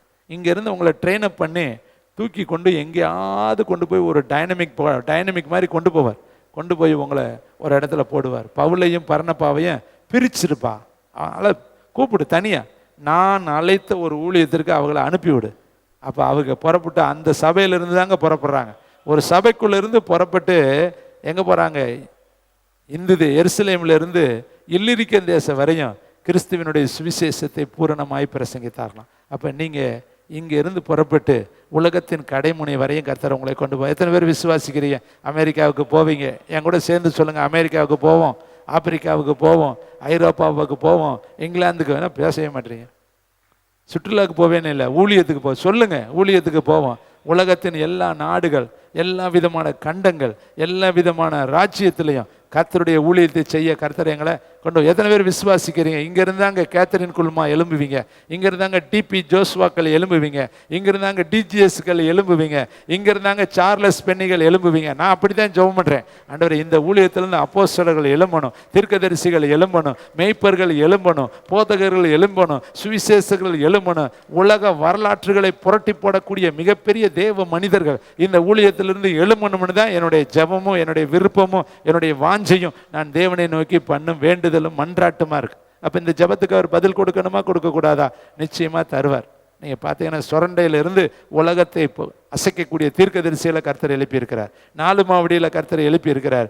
பரமக்குடியில் ஃபாதர் பெர்க்மான்ஷா கர்த்தரை எழுப்பியிருக்கிறார். இன்றைக்கி உலகத்தில் நிறைய கிராமங்கள், சின்ன சின்ன கிராமங்கள் இருந்தால் உலகத்தை அசைக்கக்கூடிய தேவ மனிதர்களை கர்த்தர் எழுப்பியிருக்கிறார்னா, இந்த பட்டணத்தில் மாரம்பாடியில் இருந்து கர்த்தர் எழுப்ப யாராக இருக்கிறார்? இது மட்டும் என்ன விதிவிலக்கான ஊரா? கைதட்டவே மாட்டேறீங்க, சந்தோஷமா இல்லையா? நாங்கள் இப்படியே வந்து உட்காந்துட்டு அப்படியே நீங்கள் பேச பேச கேட்டுட்டு அப்படியே போயிடுறோம் பிரதர். அப்படி இல்லைங்க, உங்களை உருவாக்கி கொண்டு இருக்கிறார். சொல்லுங்கள், உங்களை உருவாக்குறார். உருவாக்க பூரணப்பட்ட முன்னாடி அனுப்பிடுவார். பூரணப்பட்டோன்னே ரைட், அவ்வளோதான், இவனுக்கு ட்ரைனிங் பீரியட் முடிஞ்சு ஃபீல்டில் ஒண்டி விடுறான்ட்டு. இப்போ அதனால தான் அதாங்க அடுத்த பேசிக், அடுத்த பரிமாற்றம் அதுதான். இப்போ இந்த பிள்ளைங்க பிறக்கும் பொழுது பால் குடிச்சிச்சுங்க, அப்புறம் ஒம்பாடு விட்டு சோத்தை ஊட்டணும், இப்போ தனித்தனியாக சாப்பிடுது. இப்போ வயசு 24 ஆச்சுன்னு வச்சுக்க, அம்மா அப்பா என்ன பண்ணுவாங்க? 24 வந்தால் என்ன சொல்லுவாங்க? நான் வயவில் சொல்லுங்கள், முன்னால எங்கே போனாலும் கூடையே கூட்டிகிட்டு போனாங்களே, இப்போ என்ன பண்ணுவாங்க? யார் எவருனே தெரியாது. எவனாச்சும் கேட்டு வர்றோன்ட்ட கட்டி அடித்து கூட்டிகிட்டு போடா, அவ்வளோதான், முடிஞ்சு. கழட்டி விட்டுருவாங்க, கொக்கியை மாட்டி விட்டு போ. அப்புறம் வந்தால் உதப்பாங்க, எங்கே அவன், எதுக்கு வந்த, உன் புருஷன் எங்கே, உன் மாமியா எங்கே, உன் வீடு என்ன எப்படி இருக்குது, உங்கள் வீட்டுக்காரர் நல்லா இருக்காரா? அப்போ அது வரையும் ஏன் பிள்ளை என்னவங்க இப்போ உங்கள் வீடு எங்கள் வீடுன்னு வெட்டி சென்சார் பண்ணி விட்ருவாங்க. முடிஞ்சு போச்சு. அதான் என்னாச்சு, மாறி போச்சு. அதே அம்மா அப்பா மாற்றிட்டாங்களே. அது வரையும் என்னதுன்னு சொன்னவங்க இந்த அவர் 2 வளர்க்குறாரு, 2ஐயும் பார்த்தா முட்டை மாதிரி சொல்லலாம், பொண்ணு முட்டை தங்க முட்டை. எவ்வளோ நாளைக்கு வச்சுருப்பார்? மீறி போனால் இன்னும் 1 வருஷம். அப்புறம் என்ன பண்ணுவார்? இலவு காத்த கிளி மாதிரி எவன்டா கேப்ட்டு வருவேன், எவன்டா வருவானா வரமாட்டானா, நம்மளா போய் கேட்கலாமா, அவனா வருவானா, நம்மளா கேட்கலாமா, அவனா வருவானா? எவன் வந்தாலும் சரி, முதல்ல வரவனை பார்ப்போம், இல்லாட்டி ரெண்டாவது வரவனை பார்ப்போம், இல்லாட்டி மூணாவது வர, நாலாவது அஞ்சாவது கொடுத்துருவோம்டா வச்சுக்கிட்டாலும் சரி வச்சு காட்டு. ஏன்னா வேற வழி இல்லை, தள்ளி ஆகணும். அந்த கண்டிஷனுக்கு வந்துடும் நிலைமை. 1க்கு 2க்கு கிராய்க்கு வேணலாம், 3 4க்குலாம் கிராய்க்கு பண்ண முடியாது. 5க்குன்னா தட்டிரு, போனது போயிட்டு போகுது, எப்படியோ ஒன்று ஆகட்டும், அப்படி ஆகி போயிடும் நிலைமை. ஏன்? காலங்கள் மாறுது, சமயங்கள் மாறுது, சந்தர்ப்பங்கள் மாறுது. அடுத்த பொண்ணு ரெடியாக வந்துடும். இதுதான் எல்லாம், நான் மட்டும் இல்லை, எல்லாருடைய நிலைமை அதுதான். அப்போ ஒவ்வொருத்தர் தகப்பனும் வளர்க்குற காலம் போய் கொடுக்குற காலத்துக்கு ரெடியாக நின்று எட்டி போய் பார்த்துக்கிட்டே இருப்பாங்க. இப்போ இவர் சொல்கிறாரு, இது உன் பிள்ளை இல்லை. பக்கத்தில் சொல்லுங்கள், இது உன் பிள்ளை, இது உனக்கு ஊழியம் இல்லை. எல்லோரும் நினைக்குது இங்கேயே ஐயாவோடே சாக வரையும் இருந்துடலாம். இது ஊழியம் இல்லை, நல்லா தெரிஞ்சுக்க. இது எனக்கு கொடுத்த ஊழியம். உங்களுக்கு இந்த ஊழியத்திலிருந்து அடுத்த பரிமாற்றத்தை ஆண்டு தருவார். நம்ம என்ன பண்ணுறது, கண்கண்ட இடத்துல சொர்க்கம்டான்னு சொல்லிட்டு ஐயாவோடே கட்ட வேண்டிய ஓட்டுவோம், இவரோடே வாழ்ந்துட்டு பரலோகத்துக்கு போகலான்னு நினைக்கக்கூடாது. என்னையே எங்கெங்கேயோ அடித்து உரிச்சு தோலை ஆக்கி கொண்டாந்து இங்கே நிப்பாட்டிருக்கிறாரு. உங்களை இங்கேருந்து உருட்டி எடுத்து எங்கே கொண்டு போக போகிறாரோ எனக்கு தெரியாது. இங்கே ஏ போட்டிருக்கிறாரு, எங்கே ஜெட்டு போட போகிறாருன்னு எனக்கு தெரில.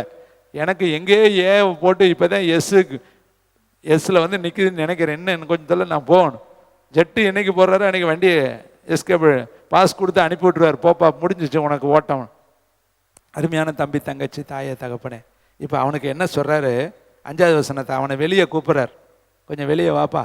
ஆபிரகாம், இல்லை இல்லை இல்லை இல்லை இல்லை, ஒரே புலம்புறியே, கொஞ்சம் வெளியே வா. வெளியே வந்து நீ வானத்தை அண்ணாந்து பாரு, நட்சத்திரங்களை என்ன உன்னால் கூடுமானால் அவைகளை எண்ணு என்று சொல்லி பின்பு அவனை நோக்கி கை தட்டுங்க, உன் சந்ததி இவ்வண்ணமா இருக்கும்.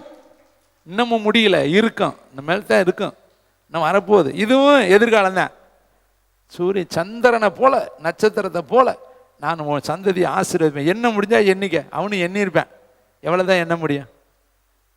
அவனுக்கு தெரிஞ்ச வரையும் அவன் கண்ணு படுற எண்ணிருந்தான்னு வச்சுங்களே, 1 மில்லியன் 2 மில்லியன் அதுக்கு மேலே எண்ண முடியாது. நீங்களே ஒரு 1000 ரூபாயை கொடுத்தா எண்ணிக்கிட்டே இருப்பீங்க.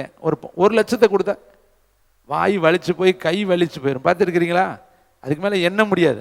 2 லட்சத்தை கையில் கொடுத்துன்னு வச்சுக்க, மெண்டலே ஆகி போயிடும். எந்த நோட்டை எங்கிட்டு விட்டோம்னே தெரியாது. சில பேர்லாம் எண்றப்ப என்ன டென்ஷன் அடைவாங்க தெரியுமா? ஏன்னா மறந்துடுவோம். அடுத்த நோட்டு மாறி இன்னொரு ஆட்டம் மாறி பதறும் கையெல்லாம். ஏன்னா கவுண்டிங் டென்ஷன் ஆயிரும். இன்னும் 4 லட்சத்தை சேர்த்து கொடுத்தோம்னு வச்சுக்க, என்ன ஆகும்? உன்னை மெண்டல் ஆக்கணும்னா ஒரு 10 லட்சத்தை கொடுத்து கரெக்டாக எண்ணி கட்டி கொடுனாவே நீ மெண்டல் ஆயிடுவ. ஏன்னா அதை கவுண்ட் பண்ண முடியாது. இப்போ உன்னை கூப்பிட்டு சொல்றாரு, இவ்வண்ணமாய் நான் உனக்கு தருவேண்டாங்கிறாரு. இவன் கேட்டது எத்தனை? 1 தான் கேட்குறேன். அவனுக்கு எவ்வளோ கொடுக்குறீங்கிறாரு? என்ன முடிஞ்சா எண்ணிக்கிறாங்கிறாரு. அந்த அளவுக்கு நான் உனக்கு தரப்பேன். அப்போ கர்த்தருடைய எண்ணம் சொல்லுங்க, என் நினைவுகளை விட அவருடைய நினைவுகள் 1 கோடி மடங்கு, மில்லியன் மடங்கு கூடுதலாக இருக்கு. ஆனால் உன் நினைவுகள் என் நினைவுகள் அல்ல, உன் யோசனைகள் என் யோசனைகளும் அல்ல. உன் நினைவுகளை விட என் நினைவுகள் ஆகாயத்துக்கு உயரமா, அது பெருசா இருக்கு. விசுவாசிக்கிறீங்களா? உள்ள போயிருச்சா? உள்ள போயிருச்சா? வெளியே வந்துருச்சா? வெளியே வந்தாலும் முள்ளிங்க உள்ள தள்ளிருங்க. நீ உள்ளதான் இருக்கணும். சொல்லுங்க, நான் உயர்வேன். கர்த்தர் என்னை பெருசா காண பண்ணுவாரு. கர்த்தர் என் நிச்சயமா என் தலையை எண்ணெயால் அபிஷேகம் பண்ணுவார். என் பாத்திரத்தை நிரம்பி வழிய பண்ணுவார். என் பிள்ளைகளின் பிள்ளைகளையும் இஸ்ரவேலருக்கு உண்டாங்க சமாதானத்தை நான் காண்பேன். கர்த்தர் என்னை வாழாக்காமலே, நான் வாழா இருக்க மாட்டேன். இப்போ வாழா இருக்கிறியா? இப்போ செருப்பா இருக்கிறியா? இப்போ நீ உதவாக்கரையா இருக்கிறியா? இப்போ உன்னை ஓடுகாலிங்கிறாங்களா? வேஸ்ட்டு, யூஸ்லெஸ் அப்படி சொல்கிறாங்களா? நீ எங்களுக்கு கஷ்டப்படுத்தும்படி நீ எனக்கு கஷ்டப்படுத்தக்கூடிய நபராக இருக்கிறேன்னு சொல்கிறாங்களா? ஆகாதவள்னு தள்ளிட்டாங்களா? புறக்கணிச்சிட்டாங்களா? ஆனால் ஆகாத மூளைக்கல்லைத்தான் கர்த்தர் தலைக்கல்லாக மாற்றுவார். எங்கெல்லாம் தள்ளப்படுறாங்களோ அங்கெல்லாம் உயர்த்திடுவார். தள்ளப்பட்டவங்களே, அவர் தள்ளப்பட்டவர்களை சேர்த்து கொள்கிற தேவன், தள்ளப்பட்டவர்களை தூக்கி விடுகிற தேவன், மடங்கடிக்கப்பட்டவர்களை தூக்கி விடுகிற தேவன், இல்லாதவைகளை இருக்கிறவைகளை போல அவர் அழைக்கிற தேவன். இதெல்லாம் ப்ராஃபர்சி வேர்டு எழுதி வைத்து விசுவாசிங்க, நிச்சயமா உயர்த்தப்படுவேன். நிச்சயமா காத்திருக்கும் பொழுது கர்த்தர் என்னை செய்வார். பொறுத்திரு, காத்திரு, உன் நீதியை பட்ட பகலை போல நான் என்ன செய்வேன்? விளங்க பண்ணுவேன். ஜாதிகள் உன் நீதியும், சகல ராஜாக்கள் உன் மகிமையும் காண்பார்கள். கர்த்தருடைய வாய் சொல்லும், புதிய நாமத்தினால் நீ என்ன செய்யப்படுவாய், அழைக்கப்படும். நிச்சயமா உனக்கு ஒரு புது நாமத்தை வச்சிருக்கிறார். நீ இப்ப இருக்கிற மாதிரி வியாதிக்காரி அல்ல, வறுமைக்காரி அல்ல, கடன்காரி அல்ல, அடுத்து பலவீனமானவள் அல்ல. கர்த்தர் நிச்சயமாய் உன்னை வாளாக்காமல் தலையாக்கி, கீழாக்காமல் மேலாக்கி, புஷ்டியும் செழிப்புமாக, இதோ நினமுள்ள ஆட்டு ஏதோ கொழுப்புகளை போல கர்த்தர் உன்னை மகிமையின் பாத்திரமாய் மாற்றுவார் என்று 100% நான் உனக்கு இயேசுவின் நாமத்தில் சொல்கிறேன். இப்போ கர்த்தர் அவனை கூப்பிட்டு சொன்ன உடனே நடந்துருச்சா? இல்லை. 15 சொன்னார், 16 இல்லை, 17 இல்லை, 18 வர்றாரு. மீண்டும் வாசிங்க. 18 10வது வசனம், 18ஆம் அதிகாரம் 10வது வசனம் வாசிங்க. அப்பொழுது அவர், ஆதியாகமம் 18:10, அப்பொழுது அவர் ஒரு உற்பவ காலகட்டத்திலே நிச்சயமாய் உன்னிடத்தில் 18 ஆகலை, வருவேன் இன்னும் இருக்குது. அடுத்து பார்த்தீங்கன்னா எங்கே வர்றாரு? 20, 21 வர்றார். பாருங்களே, வசனத்தை வாசிங்க. 21, 22, 21, 2, 21 1 வாசிக்கலாம். 18 நிச்சயமாய் வருவேனார்ல. 21 கர்த்தர் தாம் சொல்லியிருந்தபடியே ராகால் பேரில் கடாட்சமானார். கர்த்தர் தாம் உரைத்தபடியே சாராளுக்கு செய்தறினார். ஆபிரகாம் முதிர் வயதாய் இருக்கையில் சாராள் கர்ப்பவதியாகி தேவன் குறித்திருந்த கை தட்டுங்க, தேவன் குறித்து இருந்த காலத்தில். பக்கத்தில் சொல்லுங்க, உங்களுக்கு ஒரு காலம் மேலே குறிச்சிட்டார். சொல்லுங்க, உனக்கு கல்யாணத்துக்கு ஒரு நேரத்தை குறிச்சிருக்கிறாரு, உனக்கு குழந்தை பிறக்கிறதுக்கு ஒரு நேரத்தை குறிச்சிருக்கிறாரு. என்ன பண்ணுறது? அவர் குறித்த நேரம் இப்போ தம்பி அப்டேட் பண்ணுவாப்புல, நம்ம செய்தியெல்லாம் அப்டேட் பண்ணிவிட்டு அது செட்டிங் டைம் ஒன்று இருக்குது, அதை வச்சுருவாப்புல. வச்சுட்டா அந்த டயத்தில் தான் ரிலீஸ் ஆகும். அதுக்கு முன்னாடி நான் என்ன பாடுபட்டாலும் சரி, அவர் என்ன பாடுபட்டாலும் சரி, அந்த செட்டிங் டைம் ஒன்று வச்சுட்டு க்ளோஸ் பண்ணிட்டோம்னா அந்த டயத்தில் அதுவாக என்ன ஆயிடும். நம்ம ஒன்றும் செய்ய தேவையில்லை, அது ஆல்ரெடி மேலே போயிடுச்சு. ஓப்பன் ஆகிறதுக்கு ஒரு டைம் அங்கே செட் பண்ணி வைக்கிறது. அந்த டயத்தில் அது என்ன பண்ணிடும், அட்டம். எப்படி நம்ம வீட்டில் அலாரம் வைக்கிறப்ப கரெக்ட் டயத்துக்கு அது அலாரம் அடிக்குது பார்த்தீங்களா? அதேமாரி சொல்லுங்கள், எனக்கு ஒரு நேரத்தை என்னை பிறக்கும் பொழுது, நான் உருவாகும் பொழுது, எனக்கு பேர் வைக்கும் பொழுது, எனக்கு வேண்டிய எல்லாவற்றுக்கும் கர்த்தர் உற்பவ காலகட்டத்தை வச்சிருக்கிறாரு. எனக்கு ஒரு திருமணத்திற்கு ஒரு நேரத்தை வச்சிருக்கிறாரு, வீடு கட்டுவதற்குன்னு ஒரு நேரத்தை வச்சிருக்கிறாரு, அப்பாயின்மெண்ட்டில் ஏறுவதற்குன்னு ஒரு நேரத்தை வச்சிருக்கிறாரு. என்னுடைய வாழ்க்கையில் நன்மையான எல்லா காரியத்திற்கும் கர்த்தர் ஒரு நேரத்தை வைத்திருக்கிறார். கைத்தட்டி கர்த்தருக்கு அதினதின் காலத்தில் சொல்லுங்க, பேசணும் பக்கத்தில். அதினதின் காலத்தில் எல்லாவற்றையும் எப்படி செய்கிறவர்? குளறுபடியாக. அப்படியா இருக்கு? குளறுபடியாக அவர் செய்ய முடியும். கன்ஃபியூஸ் வரவே வராது. கர்த்தர் நடத்துகிற பாதையில் குழப்பம் என்பதே கிடையாது. இப்போ இந்த 15 நாள் ஊழியத்தை தேவ சமூகத்தில் திட்டமிட்டு வெளியிட்டோம். ஆனால் எனக்குள்ள மட்டும் பதட்டம் இருந்துச்சு, பயம் இருந்துச்சு, திகில் இருந்துச்சு. ஏன்னா அந்த காரியத்தை நான் தேவ சமூகத்தில் அதை எழுதி ஜெபம் பண்ணி வெளியிட்டு அது நடந்து ஏறணுமே, அது கரெக்டாக அந்த ப்ரோக்ராம் எல்லாம் போய் ஷெட்யூல்டு எல்லாம் நடக்கணுமே. அதுவரையும் எனக்கு பதட்டம், பயம், திகில் இருக்கும். ஆனால் தேவன் அதை கரை இல்லாமல், பிழை இல்லாமல், மாசு இல்லாமல், மறு இல்லாமல், குறை இல்லாமல் மீதி துணிக்கைகளை எடுக்கும்படி வைத்து முடிச்சு கொடுத்தார். கைத்தட்டி கர்த்தருக்கு நன்றி சொல்லுங்க. அப்போ நான் என்ன சொல்லுவேன்? திட்டங்கள் தருபவரும் நீர்தான் ஐயா, அதை செயல்படுத்தி முடிப்பவரும் நீர்தான் ஐயா. பக்கத்தில் சொல்லுங்க, திட்டத்தை தந்தார்ல, ஊழியத்தை தந்தார்ல, உன்னை ஜெபிக்க பழக்கினார்ல, உன்னை விசுவாசியாக மாற்றினார்ல, உனக்கு இந்த விசுவாசத்தை கொடுத்தார் இல்லையா, அதை நிறைவேற்றி முடிப்பார். சொல்லுங்க, நெடுங்காலமாய் காத்திருத்தல் கொஞ்சம் இழைச்சி போய் இருக்கும். ஆனால் சொல்லுங்க, விரும்பினது சொல்லுங்க பக்கத்தில், விரும்பினது வரும். நான் விரும்புகிற மாதிரி ஒரு வாழ்க்கை இருக்குது, நான் விரும்புகிற மாதிரி கர்த்தர் செய்வார். என் மனசுக்குள்ள என்ன கொடுத்தா சந்தோஷப்படுவேனோ அது அவருக்கு தெரியுங்க. என்ன கொடுத்தா நீ சந்தோஷப்படுவியோ அதை கொடுத்து உன்னை சந்தோஷப்படுத்த என் தேவன் வல்லவராக இருக்கிறார். கைத்தட்டி கர்த்தருக்கு நன்றி சொல்லுங்க. பாருங்களே, அந்த 3ஆம் வசனம். அப்பொழுது ஆபிரகாம் தனக்கு சாராள் பெற்ற குமாரனுக்கு ஈசாக்கு என்று. இப்போ 15ஆம் அதிகாரம் 3ஆம் வசனம் வாசிங்க. என்ன சொன்னேன்? அப்ப என்ன சொன்னேன்? இதே வாய் என்ன சொன்னுச்சு? பின்னும் ஆபிரகாம், தேவரீர் எனக்கு புத்திர சந்தானம், இதோ என் வீட்டிலே பிறந்த பிள்ளை எனக்கு சுதந்திரவாளியா. 22 வாசி, 23, 21, 3. அப்பொழுது ஆபிரகாம் தனக்கு சாராள் பெற்ற குமாரனுக்கு இடையில சில காலங்கள், சில நாட்கள், சில பருவ காலங்கள், சில ஏற்றத்தாழ்வுகள், சில நபர்கள் வந்து போகலாம், சூழ்நிலைகள் மாறலாம். ஆனால் சொல்லுங்க, கர்த்தர் சொன்னது மட்டும் மாறவே மாறாது. கைத்தட்டி என்னைக்குமே சொல்லிட்டாருன்னா, வார்த்தையை வாங்கிக்கிட்டீங்கன்னா ஸ்டாண்டர்டாக நில்லுங்க. வார்த்தையை பெற்றுக்கொண்டீங்கன்னா ஏறி உறுதியாக நில்லுங்க. கர்த்தர் சொல்ல நிச்சயமாக அவர் செய்து முடிப்பார். பாருங்களேன், வேதம் சொல்லுது, வாசிக்கலாம். சங்கீதம் 37:7, 42:5. சங்கீதத்தில் 2 வசனத்தை நான் உங்களுக்கு நினைவுபடுத்த விரும்புகிறேன். சங்கீதம் 37:7. தேங்க்யூ, வண்டர்ஃபுல் த ஹோலி ஸ்பிரிட். எடுத்தவங்க வாசிங்க. கர்த்தரை நோக்கி அமர்ந்திரு, கர்த்தரை நோக்கி அமர்ந்து அவருக்கு காத்திரு. காரிய சித்தியுள்ளவன் மேலும் தீவினை செய்கிற மனுஷன் மேலும் எரிச்சல் ஆகாதே. கோபத்தை நெகிழ்ந்து உக்கிரகத்தை விட்டுவிடு. பொல்லாப்பு செய்ய ஏதுவான எரிச்சல் உனக்கு வேண்டாம். பொல்லாதவர்கள் அறுப்புண்டு போவார்கள். கைத்தட்டி வாசிங்க. கர்த்தருக்கு காத்திருக்கிறவர்களோ பூமியை சுதந்திரித்து கொள்ளுவார்கள். இப்போ மெதுவாக வாசிங்க. இன்னும் கொஞ்சம் நேரம்தான். எப்படி சொல்லணும்? இவனுக்கு இன்னும் கொஞ்சம் நேரம்தான்.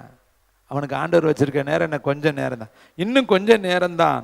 அப்பொழுது ஆமான்னு இருக்க மாட்டேன், ஆகான்னு இருக்க மாட்டேன், சன்புல்லாத்து இருக்க மாட்டேன், தொபியா இருக்க மாட்டேன். உனக்கு விரோதமாக எவன் படுகுழி வெட்டுறேன், உனக்கு விரோதமாக எவன் குழி பறிக்கிறேன், உனக்கு விரோதமாக எவன் மந்திரம் செய்கிறேன், எவன் உன்னை பார்த்தோன்னே காரி துப்புறேன், எவன் உன்னை பார்த்தோன்னே பல்ல கடிக்கிறேன், எவன் உன் வாழ்க்கையில் உனக்கு எதிரியா எழும்பி காரணமில்லாத நிந்தை, காரணமில்லாத பரியாசம், காரணமில்லாத இழப்புகள், காரணமில்லாத போராட்டங்கள்.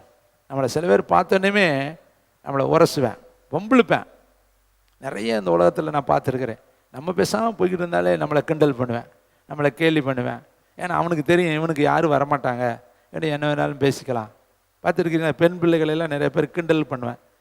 நீங்கள் விலகி விலகி போனாலும் அவங்க கிண்டல் அடிச்சுட்டே இருப்பேன். ஏன்னா கேட்டால் இவங்களுக்கு கேட்க ஆள் இல்லை.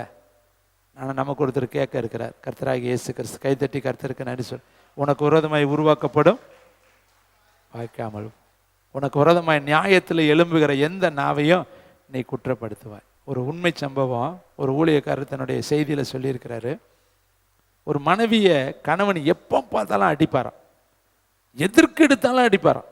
பேசிக்கிட்டு இருக்கும் பொழுதே அடிப்பார், கிள்ளுவார், உதப்பார், சித்திரவதைப்படுத்துவார். அவருக்கு அதில் ரொம்ப சந்தோஷம். மனைவியை சித்திரவதைப்படுத்தி வருத்தப்படுத்துவது அவருக்கு ஆனந்த, பெரிய ஆனந்தம்.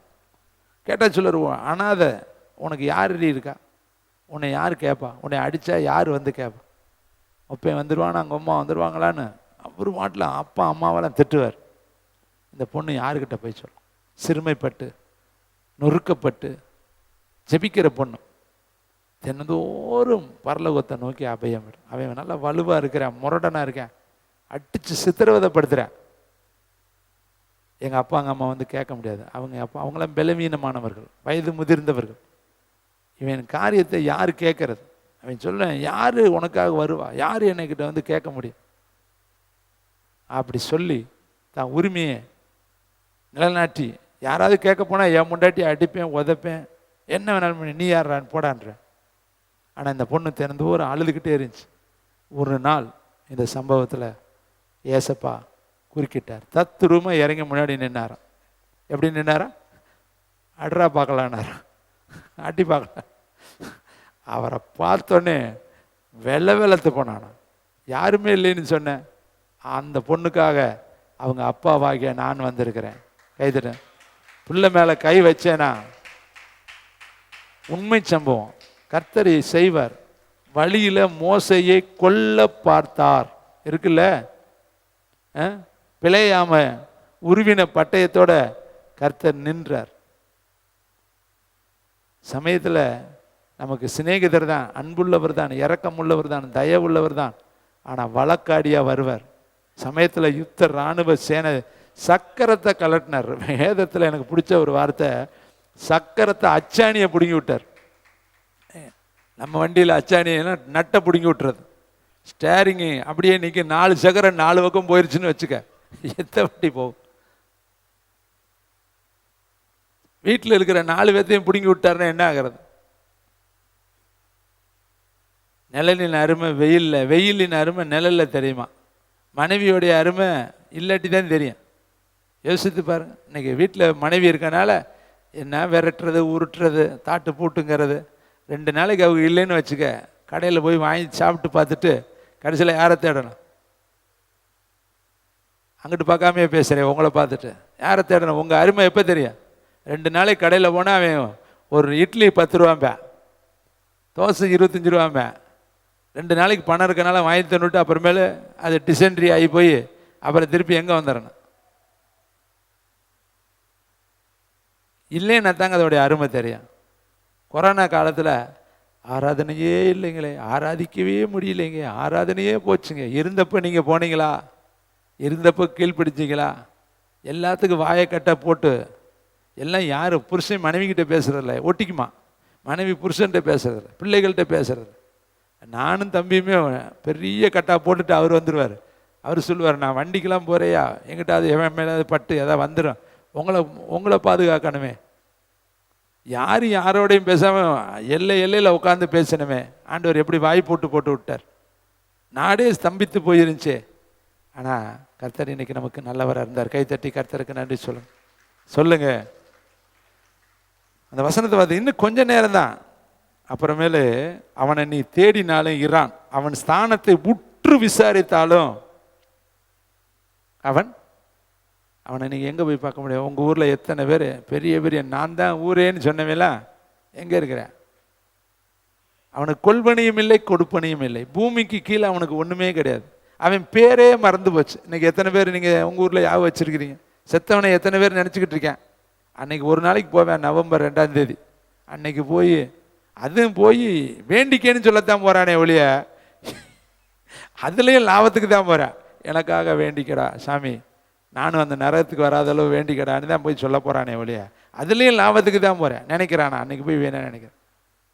இவன் நம்பிக்கை போய் வேண்டிக்க, இங்கே இருக்கிற ஆளை தூக்கி ப்ரொமோஷன் அங்கிட்டு போடுங்கடா, இவங்க உள்ளே கிடந்தாலும் கிடப்பேன், தூக்கி அங்கே போடுறா, இதுக்கு இங்கே ரெக்கமெண்டேஷனுக்கு 500 ரூபா 1000 ரூபா கொடுத்து ப்ரமோஷன் பண்ண சொல்கிறேன். இதுக்கு தாங்க இதை கேட்குற தம்பி தங்கச்சி இங்கே சொல்லுங்க. வேதம் சொல்லுது, அழகாச்சுறாரு, கர்த்தரை நோக்கி அமர்ந்துரு, பேசாமல் போய் உட்காந்துக்க. ஒருத்தர் எத்தனை வருஷம் உட்காந்துருந்தேன் தெரியுமா? சில வசனங்களை சொல்லி முடிக்கிறேன். மத்தேயு யோவான் சுவிசேஷம் 5ஆம் அதிகாரம் 5ஆம் வசனம். யோவான் 5:5. தேங்க்யூ, வண்டர்ஃபுல் த ஹோலி ஸ்பிரிட். ஒருத்தர் உட்காந்துருந்த வருஷம் யோவான் 5:5. 38 வருஷம் வியாதி கொண்டிருந்த ஒரு மனுஷன். வியாதிக்கு வயசு எத்தனை? அப்போ அவன் பிறப்புக்கும் வயசு, வியாதிக்கு வயசு, அது அவனுக்கு வயசே 38 தான். 38 வருஷம் வியாதி உள்ள ஒரு மனுஷன் படுத்திருந்த அவனை இயேசு கண்டு அவன் வெகு காலமாய், அப்போ எத்தனை காலம்? 38 வருஷம். இப்போ இங்கே இருக்கிற எத்தனை பேர்த்துக்கு 38 வருஷமே நான் வரல, வயசே 32, 31, 26. இதுங்காட்டியுமே நீங்கள் சலிச்சு போய் புளிச்சு போய் களைச்சு போய் அற்புதம் நடக்கலை. அவனை வியாதியவே 38 வருஷம் சுமந்துட்டுருக்கேன். அவன் சொல்கிற பேடு ரொம்ப முக்கியமானது வருது, என்னை கொண்டு போய் விடுகிறதுக்கு ஒருவரும். அப்போ இவனை நேசிக்கிறவங்களாம் எங்கே போனாங்க?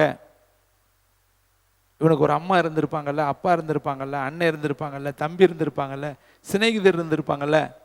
நல்லா இருக்கிற வரையும் எல்லாருமே வருவாங்க. நல்லா தெரிஞ்சுக்கோங்க, நீங்கள் நல்லா ஆரோக்கியமாக இருக்கிற வரையும், உங்கள்கிட்ட பொருளாதாரம் இருக்கிற வரையும், உங்கள்கிட்ட நல்லா நடை உடை ஓட்டம்லாம் இருக்கிற வரையும் எல்லாரும் உங்களை நேசிப்பாங்க. கிடைக்கிற வரையும் சுருட்டிக்கிட்டு நீங்கள் முடியாத காலத்தில் என்ன பண்ணிடுவாங்க? இளையகுமாரனை பற்றி பார்க்குறோம். சொத்து இருக்கிறப்ப நிறைய பேர் இருந்தேன், அவனது எல்லாம் போன ஒருபாடு எல்லாரும் விட்டுட்டு குறைவுபட தொடங்கின பொழுது எல்லாரும் அவனை விட்டு விட்டு போய்விட்டார்கள். கடைசியில் தவிடு கூட அவனுக்கு கிடைக்கல. அப்போ முதிர் வயதில் பெலன் குன்றாமல் இருக்கணும்னா இளம் வயதில் தேவ சமூகத்தை விடாமல் இருக்கணும். கைத்தட்டி கர்த்தரி தான் ப்ராபஸி. முதிர் வயதில் நீ பெலன் குன்றக்கூடாதுன்னா இளம் வயதில் நீ சமூகத்தை விடாத, போய் மோசை மாதிரி உட்காந்துக்க, யோசுவா மாதிரி பிரகாரத்தில் உட்காந்துக்கொள். நான் கர்த்தருடைய மகிமைக்காய் சொல்கிறேன். 36வது வருஷத்தில் நான் ஊழியத்தில் இருக்கிறேன்.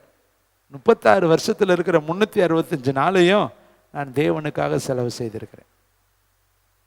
எவ்வளவு நேரங்களை தேவ சமூகத்தில் செலவிட முடியுமோ அவ்வளவு காலங்களையும் நான் செலவிட்டிருக்கிறேன். ஒரு நாள் கூட விரயமாய் என்னுடைய வாழ்க்கையில் நான் செலவு செய்து கிடையாது. ஏன் சொல்ல வரேன்னா, நம்ம அப்படி செலவு செஞ்சால் தான் முதிர் வயதுன்னு ஒன்று வரும் இல்லையா? அப்போ நம்மளால் முடியாத வயதில் தேவ கிருபை என் பலவீனத்தில், உன் பலவீனத்தில் என் பலன் பூரணமாக விளங்கும். அப்போ நீங்களும் இந்த வாலிப வயதில் இருக்கிற சின்ன பிள்ளைங்களாம் இந்த வயசில் பிடிச்சிக்கிட்டீங்க இல்லையா, உங்கள் கண்கள் மங்களாகிற வரையும் கர்த்தரை விடக்கூடாது. கைத்தட்டிக்க. அவர் ஒருத்தர் தான் ஜீவன். கிறிஸ்து எனக்கு ஜீவன். அவரை இறுக்க பிடிச்சுக்குங்க. அணபாண்டு மாதிரி பிடிக்கணும். நல்லா இறுக்க பசை மாதிரி ஒட்டிக்கணும். கொன்று போட்டாலும் நம்பிக்கையாக இருப்பேன் ஆண்டவர். சதையை பிச்சாலும் சரி, என் தோல் முதலானவைகளை அழுகி நாரி நாற்றம் எடுத்து போனாலும் என் நம்பிக்கையை நான் அவர் மேலே இருந்து எடுக்க மாட்டேன்னு யோபு சொன்னார் இல்லையா? என் பைத்தியக்காரி மாதிரி பேசுறியே, சிநேகிதில் பார்த்து சொல்கிறாரு, உன் வார்த்தை என்னை தேற்றவே மாட்டேங்குதுப்பா. நீங்கள்லாம் சொல்கிற வார்த்தை என் மனசுக்குள்ளேயே போகலை, அது தெரிச்சு போயிடுச்சு. நீங்கள் சும்மா உங்கள் வாக்கு வல்லமை எனக்கு சொல்கிறீங்க, ஆனால் என் தேவனே, நான் உயிரோடு இருக்கிறவரை பார்க்கிறேன். அவர் மத்திய ஆகாயத்தில் நிற்கிறார் என்பதை நான் அறிந்திருக்கிறேன். அவர் என்னை சோதித்த பின்பு நான் பொன்னாய் மாறுவேன் என்பதை அறிந்திருக்கிறேன். யாராவது ஒருத்தர் நீ விளங்க மாட்டே, உருப்பிட மாட்டேன்னா, ஐயோ சொல்லிவிட்டாங்களே, என்ன ரொம்ப ரொம்ப பரிசுத்தவான், அவங்க சொன்னது நடந்துருமாக்கும். காரணம் இல்லாமல் விட்ட சாபம் பலிக்கவே பலிக்காது. சொல்லுங்கள், யாராவது உங்களை சொன்னாங்கன்னா, அட நீ என்ன வேணாலும் சொல்லிக்க, என்ன வேணாலும் தூச்சுக்கடா, எங்கள் அப்பா என்னை ஆசீர்வதிச்சிருக்கிறார், அவருடைய ஆசீர்வாதத்தில் நான் நிரம்பி இருக்கிறேன். நீங்கள் என்ன சொல்லி ஆசீர்வதிப்பீங்க? உங்களுக்கு இயேசுன்னு பேரே வாயில் வரல, நீ சொல்லி என்னை ஆசீர்வதிக்க வேண்டாமையா? கர்த்தர் என்னை ஆசீர்வதிச்சிருக்கு.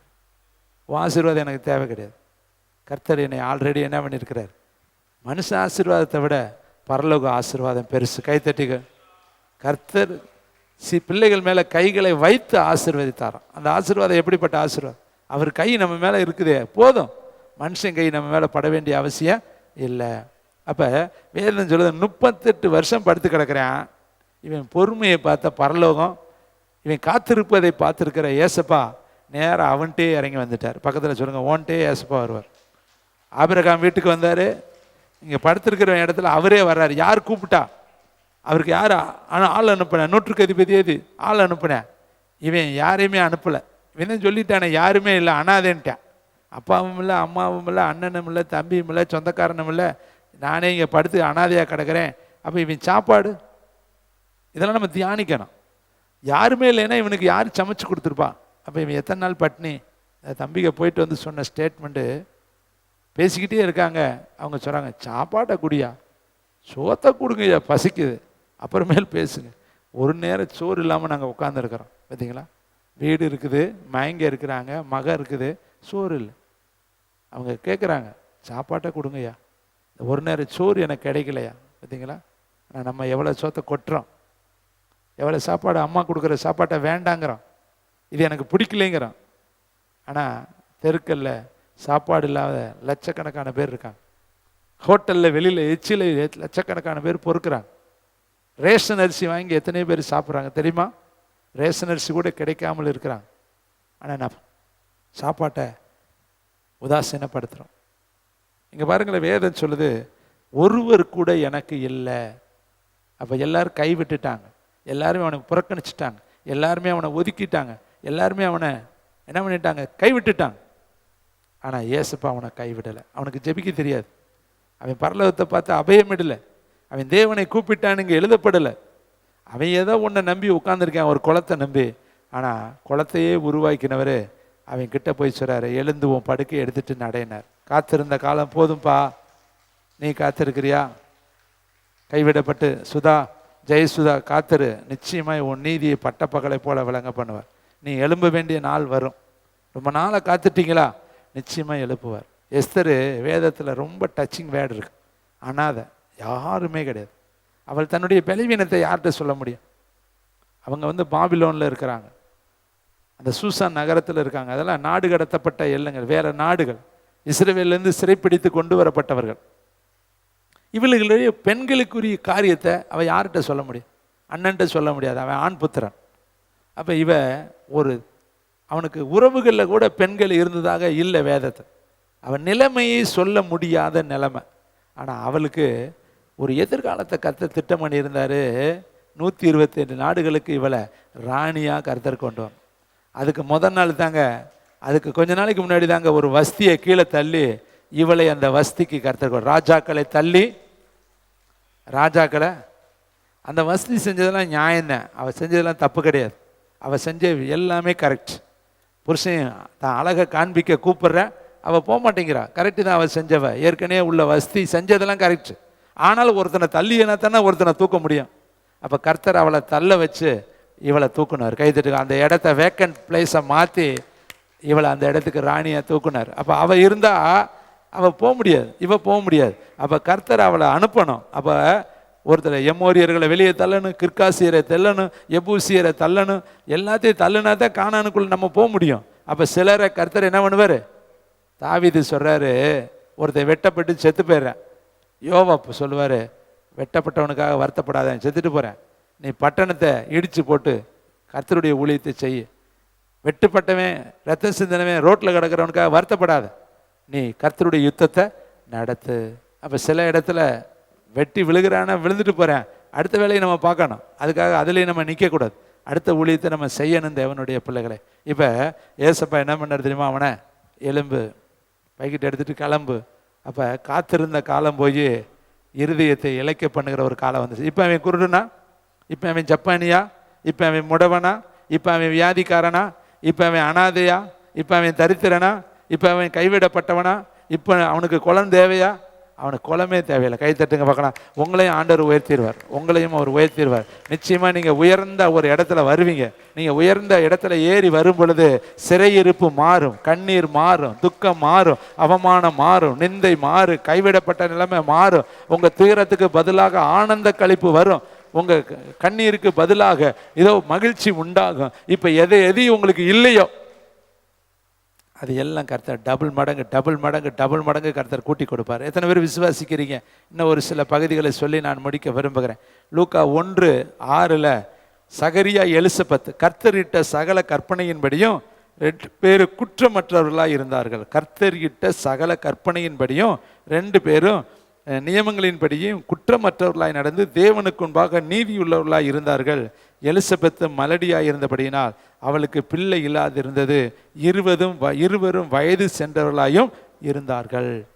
கர்த்தர் இட்ட சகல கற்பனையின்படியும் நடந்து குற்றமற்றவர்களாய் இருந்தார்கள், வயது சென்றவர்களாய் இருந்தார்கள், பிள்ளை இல்லாமல் இருந்தார்கள். ஆனால் குற்றமற்றவர்கள், கர்த்தருக்கு பயந்தவர்கள். ஏன் ஆண்டவர் தள்ளி போட்டார்? கொடுத்துருக்கலாமே. இவங்களுக்கு தான் கர்த்தர் யோவான் ஸ்நானகன் கொடுக்கணும்னு உலக தோற்றத்துக்கு முன்னாடியே வரலாறு. இப்போ யோவான் ஸ்நானகன் முன்னாடியே பிறந்திருந்தானா இயேசு வர்றதுக்குள்ளே அவன் வயசு என்ன வாய்ப்பு இருக்கான்? இயேசுவுக்கு கரெக்டாக 6 மாதத்துக்கு முன்னாடி தான் அவன் பிறக்கணும்னு சட்டம் ஏசையாவில் இருக்குது.